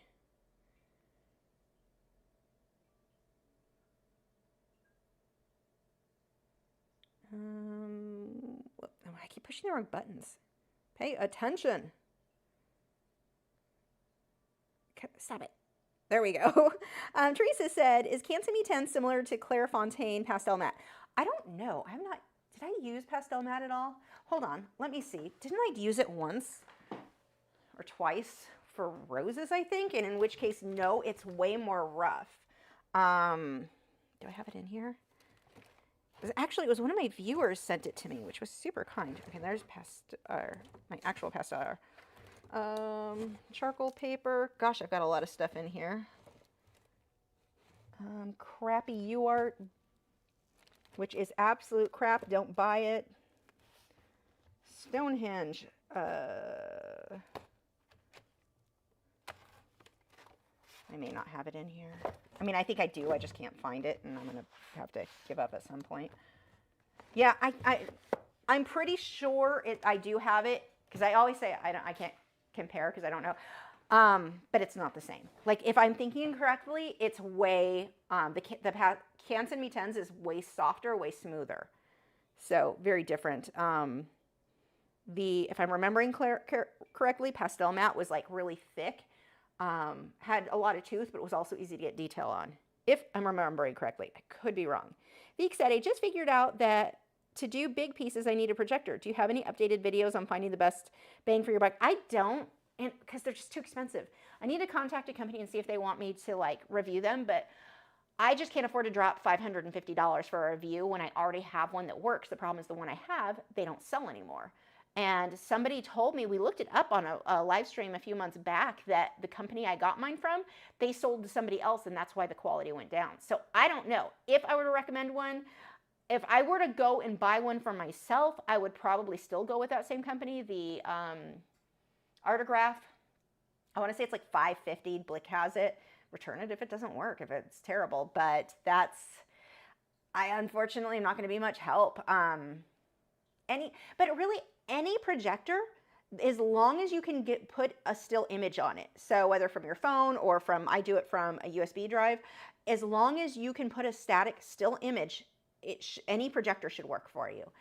Except for like the Artograph ones that you set it on a photo, like the old school ones, don't go with those. Those are terrible. But like an actual digital projector, any of those, if you can find one that will hold a static image, that really should work. You may have to just kind of figure a workaround for like pausing just that image. But yeah, I don't, unfortunately, I can't help. And I cannot afford to test a bunch of very expensive things. Teresa said, how far do you go with a pan pastel before you switch to pencils? Till the color saturation is about where I want it to be. I know that I'm not going to bother with the detail until I do the pencil. So that's pretty much, yeah, that does not help at all. I mean, you saw where I just put a couple of layers so that I had good color saturation. But then detail, as soon as I get to the point where I want to start refining things and making the detail tighter, that's when I'm going to switch over to my pencils. Dee said, you always do landscapes. Have you seen Aaron Blaze's artwork? I love Aaron Blaze's work. God, he's amazing. Like, amazing. His lighting, oh my gosh, everything is amazing. And do I do always? No, I don't usually do landscapes, actually. Usually I do wildlife. Yeah, wildlife and surrealism is my normal thing. Eagle said, previously Python, said, what are your thoughts on lead white? I think it's not worth the toxicity. I use cadmium pigments, but cadmium pigments are far less toxic than lead pigments. Titanium is the winner. Yeah, I normally use titanium white, but I do use a zinc white for oil paints when I need something more translucent. So there is a time that I do reach for that. Less and less, because I do think, luckily with all of paints, and it's the same acrylics. Everyone thinks that like acrylics, all acrylics are non-toxic. That is not true. But there are so many good alternatives that we don't have to use the higher toxicity stuff. So I definitely find myself looking more for non-toxic as I replace paints, but it's like, I have paints that I'm going to have well beyond my life expectancy. Like, oil paints just last a long time. So no matter what, I'm probably going to be having the lead paints and cadmiums in my collection. But yeah, when I replace stuff, I definitely find myself looking for the alternatives that are way less toxic. So luckily that I am very happy where science has gone with that. There we go. Okay. Let's see. Patty said, question, if you do a larger picture, would you need to go into more detail in the foreground? I would like to try this in an 8x10. An 8x10 is not that much bigger that you would need to do more detail. You could still go very, very loose. This would actually be a beautiful piece for a looser brush stroke. Actually, enough so that I'm kind of tempted to do it, maybe with different colors, but something like that. I would like to do that with that more loose style. You absolutely do not need to put more detail just because you went larger. So, no, you're good. And 8x10 is not that much bigger. Fly Me to the Moon said, how about one like that in acrylic using glazing techniques to create the moody background? Yeah, I'm going to have to do one. And actually, I'm planning a video. You know those videos you see on YouTube all the time where they go on Facebook or Instagram Reels and somebody takes, and it drives me crazy, they squirt dots of paint all over a white canvas and then they use some stupid tool like a freaking Brillo pad or a plastic spork to like paint with it, and it's terrible. Those paintings, sorry, they're crap. All of them. You cannot make a good painting with that. I almost swore. That crap. But they're also so fun to watch. So I get it. Like, they're genius as far as like video, like the interest is there because I'll watch them too. I want to see what happens. But at the same time, you're not learning to paint using those materials. So one of the things that I wanted to do is kind of copy something like that where the squirts of paint, the stupid, household, look, I used a spatula to paint. Here's a hairbrush that I ruined. So, and that's the thing that gets me. So I have a YouTube coach that's been helping me like with my thumbnails and video edit, like all my video stuff. And when I showed him those videos, because he was like, well, send me things that are like, you think are performing better for like time-lapse stuff. And I sent him those, he's like, oh, you need to do that. No, I'm not doing that. I'm not doing that because that's not teaching anyone how to paint. It's a fun craft. It's so good for views, it's fun to watch. But I'm not teaching anyone how to paint with that. I'm actually it's wasteful. Then he's like, well, what if you showed them like there are cheaper alternatives to traditional paintbrushes and stuff? And I'm like, but they're not cheaper. Those are so wasteful because they're single use. They'll take Q-tips and tape them all together and then do a few dots with it. Okay, you got a few dots and now you have to toss it because you can't rinse it, you can't wash. It's actually horribly wasteful, horribly expensive. They're not saving money and they're not teaching anyone to paint. Again, great for the video. Like, I like watching them. I'm not bashing the idea of the video. I'm an art teacher and I can't teach. It's like me trying to teach someone how to play violin, but instead of using a bow, I only want you to use a garden rake. make that sound good. Like you can't. It's just not there. So what I'm actually planning to do is something, and it would be a similar thing to this with the like the surreal type landscape, because that's what those usually are, and do it with those crap tools that are, you know, Q-tips taped together and stuff that is so wasteful. But yeah, I'm thinking about doing one with that and then showing you how you can do it with real art supplies and how much better it will look if you just use a few real, like you don't even have to use a lot of brushes, just a few brushes, and you can make it look so much better and have so much more control and not be horribly wasteful with both paint. Like the amount of paint they blow through. Then there's a reason they use cheap paint, because that is so wasteful. And then the single-use items that they're doing, like you can't reuse most of the stuff that they're doing. You can't wash it. If I had to wash all the paint out of a Brillo pad, you can't wipe it off on a paper towel. So now I've got a crap ton of paint going down my sink, down my drain, and wasting an insane amount of water because I decided that I wanted to paint with a flipping Brillo pad. Like, it's just, yeah, it's very, very, very wasteful, and it drives me crazy. And they're not good painting. So you're not like, okay, I'm sacrificing being wasteful with this item because I'm producing something that's so gorgeous. No, you're not. It's crap. They're all crap. They're fun. They're entertaining. They're not real. Like, you're not going to get into a gallery with any of that art. You're not going to be selling them for very much money because they're children's projects, essentially. Anyway, I've rambled enough about that, but I am thinking about, point of that story, of that rambling, was I want to do something that's another kind of surreal fantasy type landscape, but one with crap tools and crap technique, and one with showing you how to do it for real and why it makes a big difference. Okay, that was a long rant. Monica said, hi Lisa, it looks stunning. Thank you. I'd like to know, 1, is Prismacolor pencil good or not? Nope. And 2, can you use the soft tools on a pastel stick, like rubbing it on to get the color? You might be able to, but it's not going to be the same. So let's start, well, let's just go with that. So, okay, the first with the, like, let's say the soft pastels and you're rubbing it on that to get it on. I don't think it's going to stick enough. The pan pastels are almost, I don't want to say oily, but kind of oily. Like it sticks. It sticks so well in a way that pastels, like the pastel sticks, don't. So you could do it, but I don't think you're going to get the same color saturation or the same pigmentation on that. As far as Prismacolors, I hate Prismas because I got sick of every time. That was what I started using because that's all anyone used for years. I've been using them since the 90s. Because I'm old, and that's what we used. And back then they were actually decent. And then they kept selling to different companies, and then they started cheaping out on how, like the quality. The quality control went just down the drain with all of the paint that those wasteful artists with their Brillo pads are using. So unless they just throw it away, they might do that too. Anyway, the quality went down, but Prismacolors are super, super waxy, and so you get a wax bloom, which is annoying to work with. It's hard to get as many layers as I like. It's hard to get the details that I like. Like, they're better if you're working way larger. But that said, there are plenty of artists who produce amazing, amazing work with Prismacolors. You can do great work with Prismas, but they also, on top of the wax bloom, on top of quality control issues, so like the pencil, you can't see on these, but you want your pencil, we can show you with this. If you look at the back of your pencils with Prismacolor, because they're so brittle, you need that little circle with the color. You need that to be perfectly centered. If it's not, when you sharpen it, you're just snapping that lead every time you sharpen it. So, and that's the main complaint that I was having, is every time I would sharpen, it's like it breaks again, it breaks again. And I always loved when people were like, oh, you're just doing it wrong.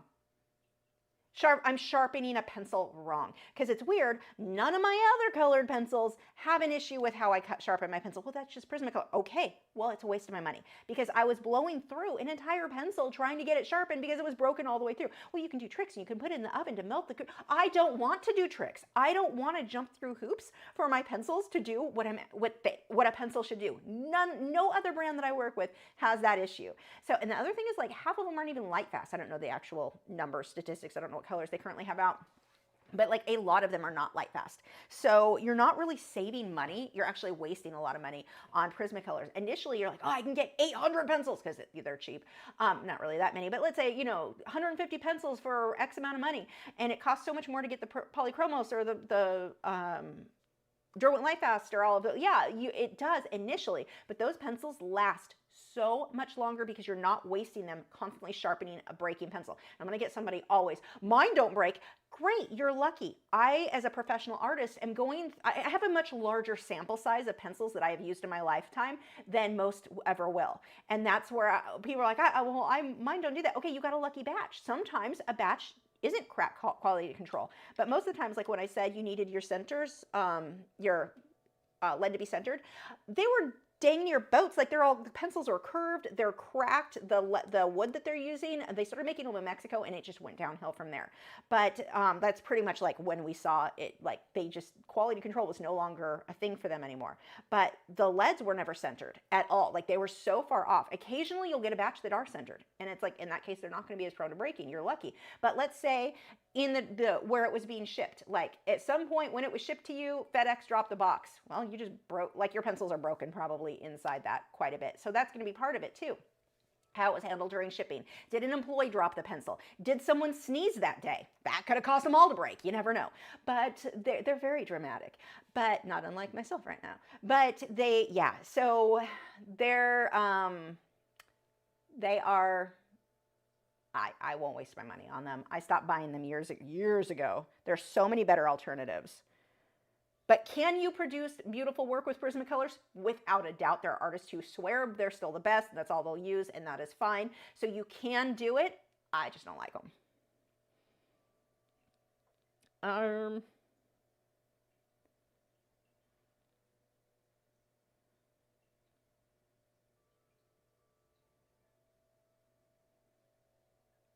Allura said, when are you going to do another oil pastel? I need to do that soon. Maybe I should do that this weekend, because I need to start a new project this weekend. That might be good. Maybe soon, because I really like those. Snow said, how can you protect the lights from getting pigment on it by accident? Can you mask the areas? With this, I would not mask. Masking tape. Any kind of masking fluid would just rip this paper apart. Like it could not handle it. No, you can either, well, like when I started, I just put the white down. I put the light colors down first, but my lights, as you saw in this as I was working, they were not light enough. Like this area in here, this is done with my colored pencil. The really bright blotches, that was with the pencil after. The pencil sticks really well as long as you didn't go too heavy initially. So that is where, you can bid on this, by the way.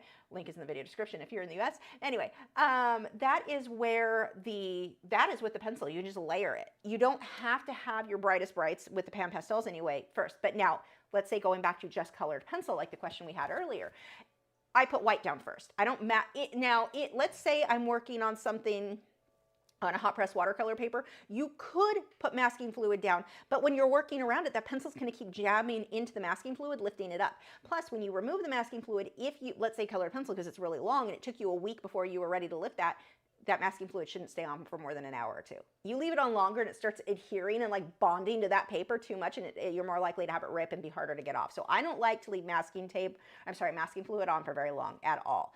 As short a time as possible. So I don't think it's worth it. I would, in this case, let's say I was going to do this just with colored pencil, I would put the white areas down first and I would burnish. I'd push a little bit harder, because remember how we were talking about it, you want to do lighter layers so that you can get more layers. Okay, but if I know I want it to stay white, I can burnish it white, and now layers aren't going to stick real well on top of it. So it's kind of a way to protect it that way. You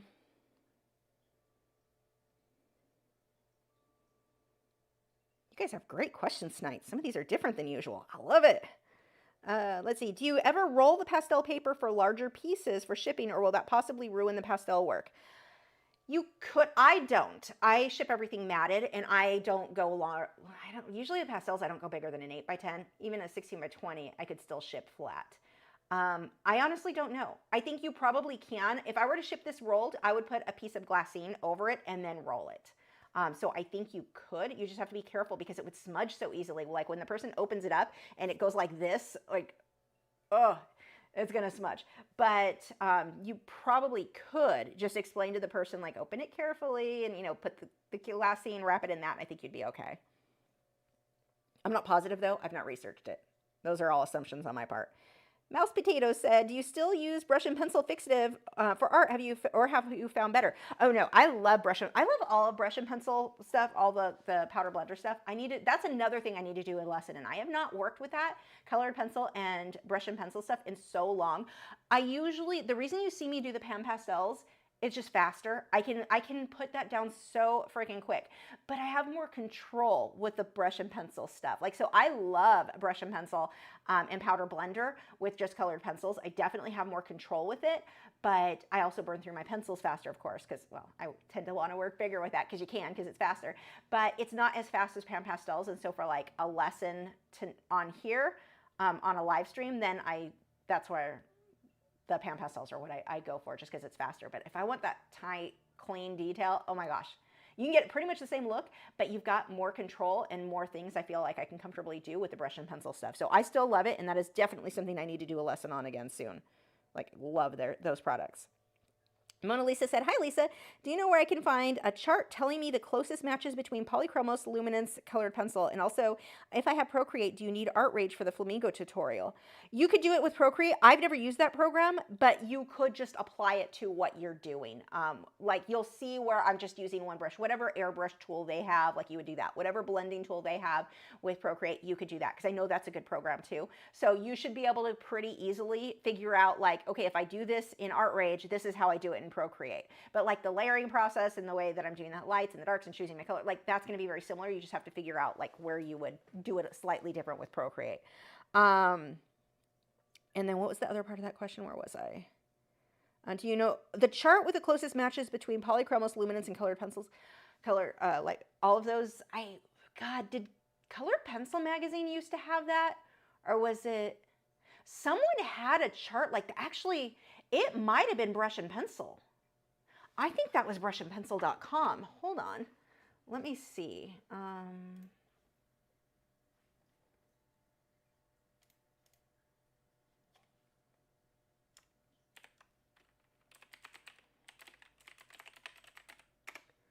I don't know if they still do, but I think they had a thing.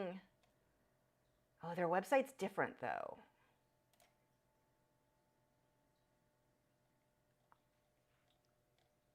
Nick, do you know? Because you're really familiar with her stuff too. It might have been book downloads, register, account, blog. And it might not have been her. Okay, that's register. Let's see.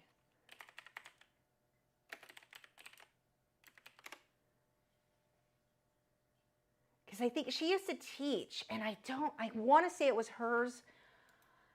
I don't know. I am not sure who has that. Somebody did have one where you could, like, this color and that color would be the same as that color.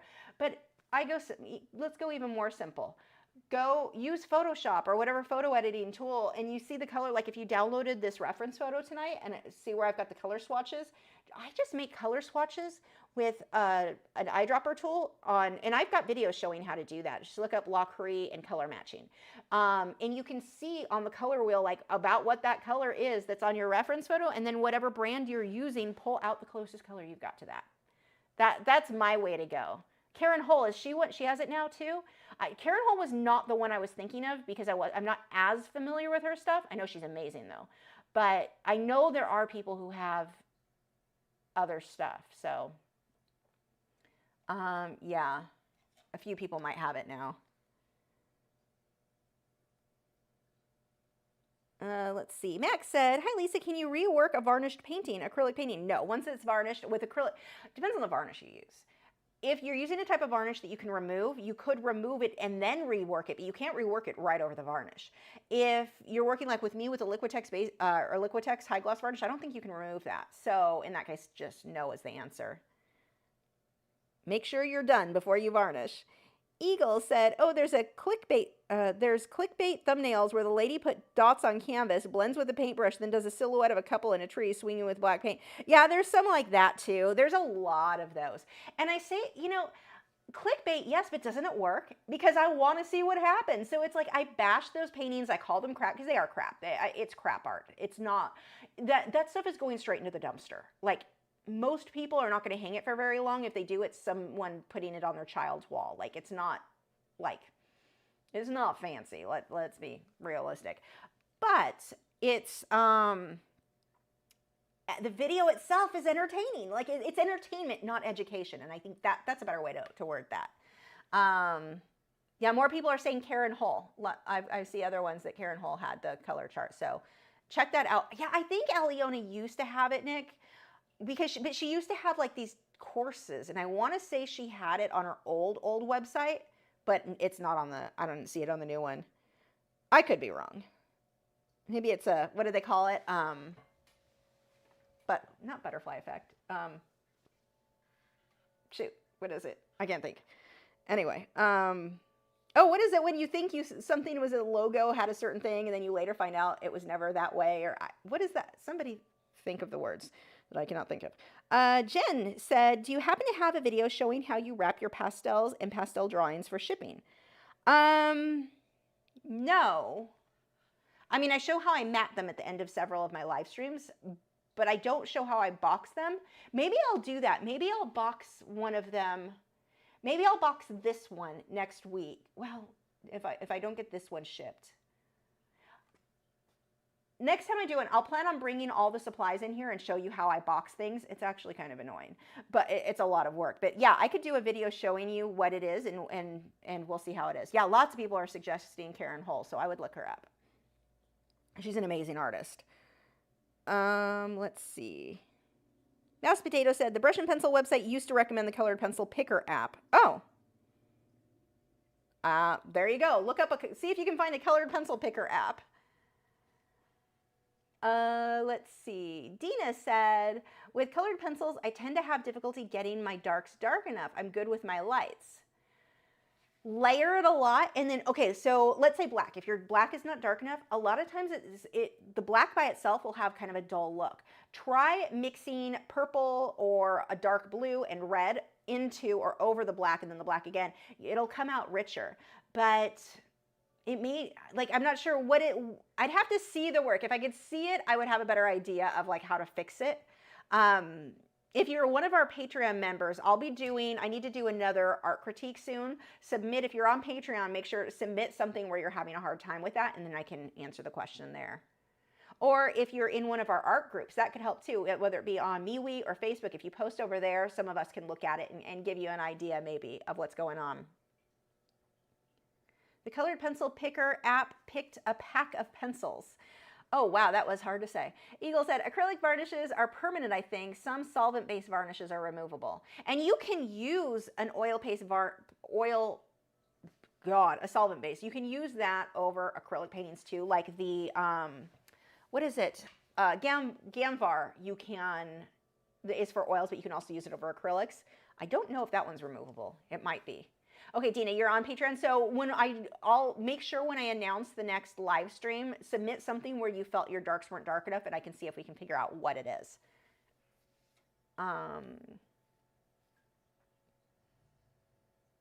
Gibson just moaned over there. Let's see.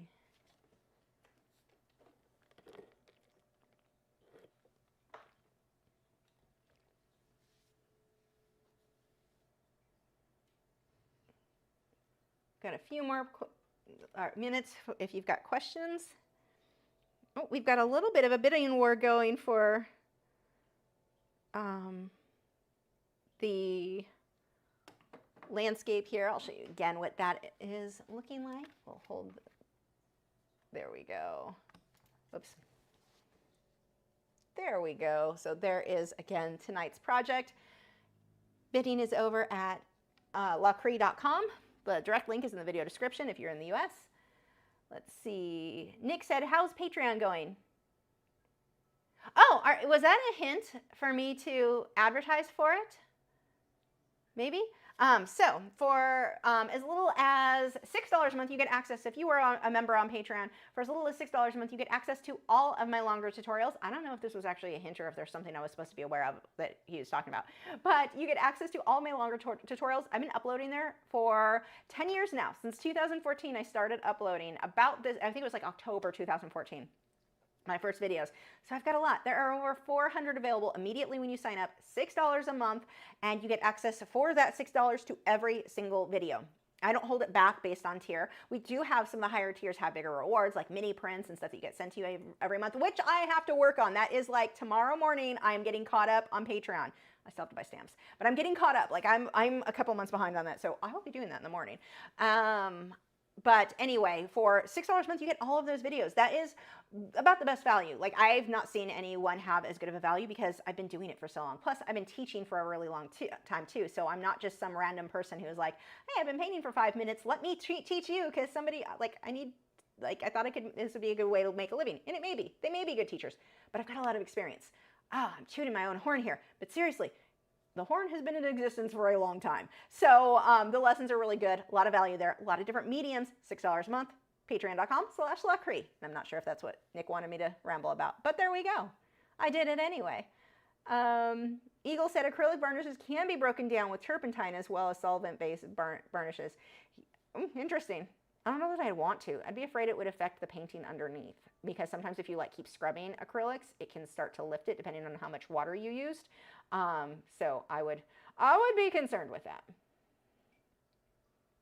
It just depends on how the original painting was done. I actually saw a woman in the beginner group today had commented, it was today or yesterday, she had paintings that I didn't read closely, but the gist of it was her grandmother had painted some stuff, but her mom was a heavy smoker, and so there's this sticky like tar, just yellow all over the paintings, and she was trying to figure out, like she couldn't get it cleaned off.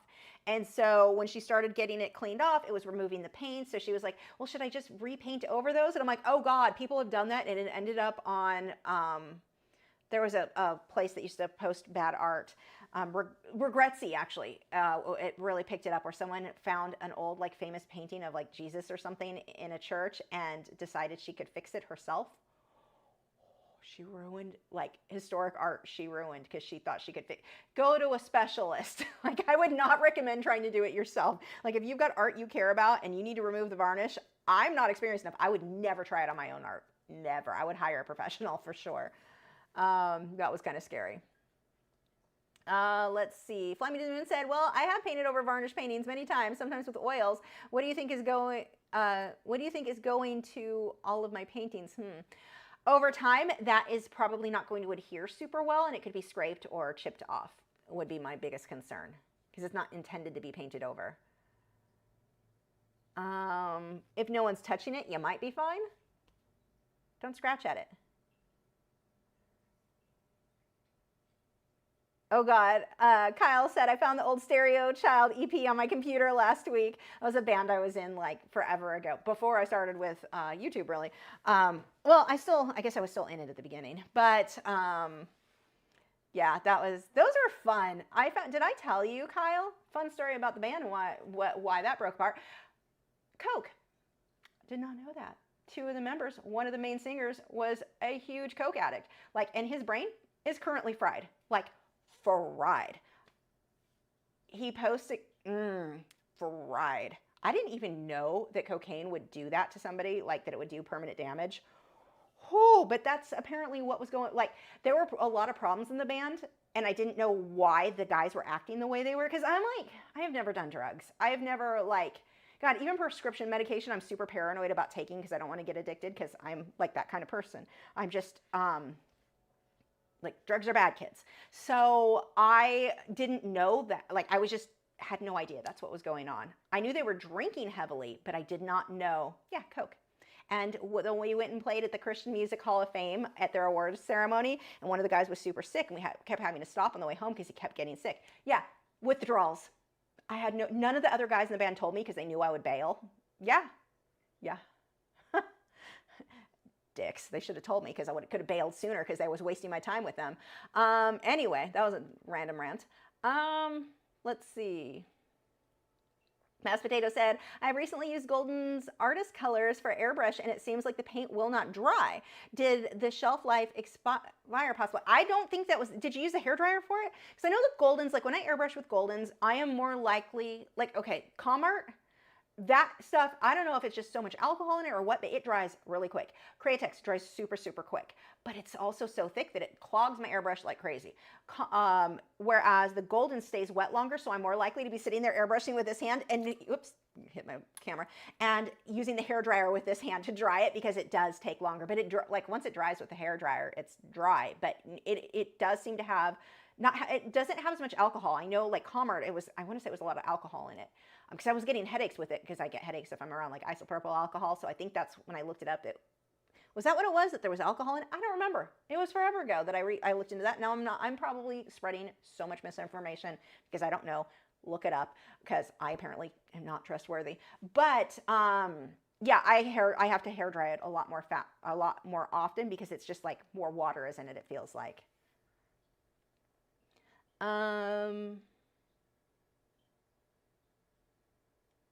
Yeah, exactly. As Joseph said, drugs are bad, okay?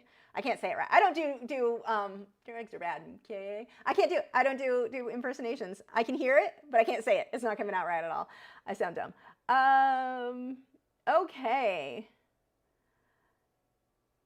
And we are good. Okay, we are at 10 o'clock. Congratulations to whoever won. Can I see now who won? Because I couldn't see before. It doesn't say. I don't know. Congratulations to whoever won the landscape. I was going to call it a portrait. It's a portrait of a tree. I don't know. Anyway, thank you guys for joining. Again, congratulations. Thank you for those of you who bid. And thank you guys for watching. I will see you guys. And thank you for the super chats. No one heard. They are passed out. Look, oh, you can't see Wade's face. His jaw isn't even closed all the way. Well, his eyes just opened.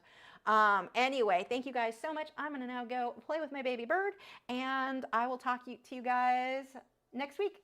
Leave a comment. Once the video's done, and you can leave a real comment so I can easily see it, let me know if there are things you want me to paint. I guess I can go through the old chat log, but it's kind of hard to find stuff. So leave a comment again about what you want me to paint next time, or on Patreon. Leave a comment here for what you want on Patreon. It's easier for me to check. Anyway, I'll see you guys next week, and that's it. Bye. That's not the right camera.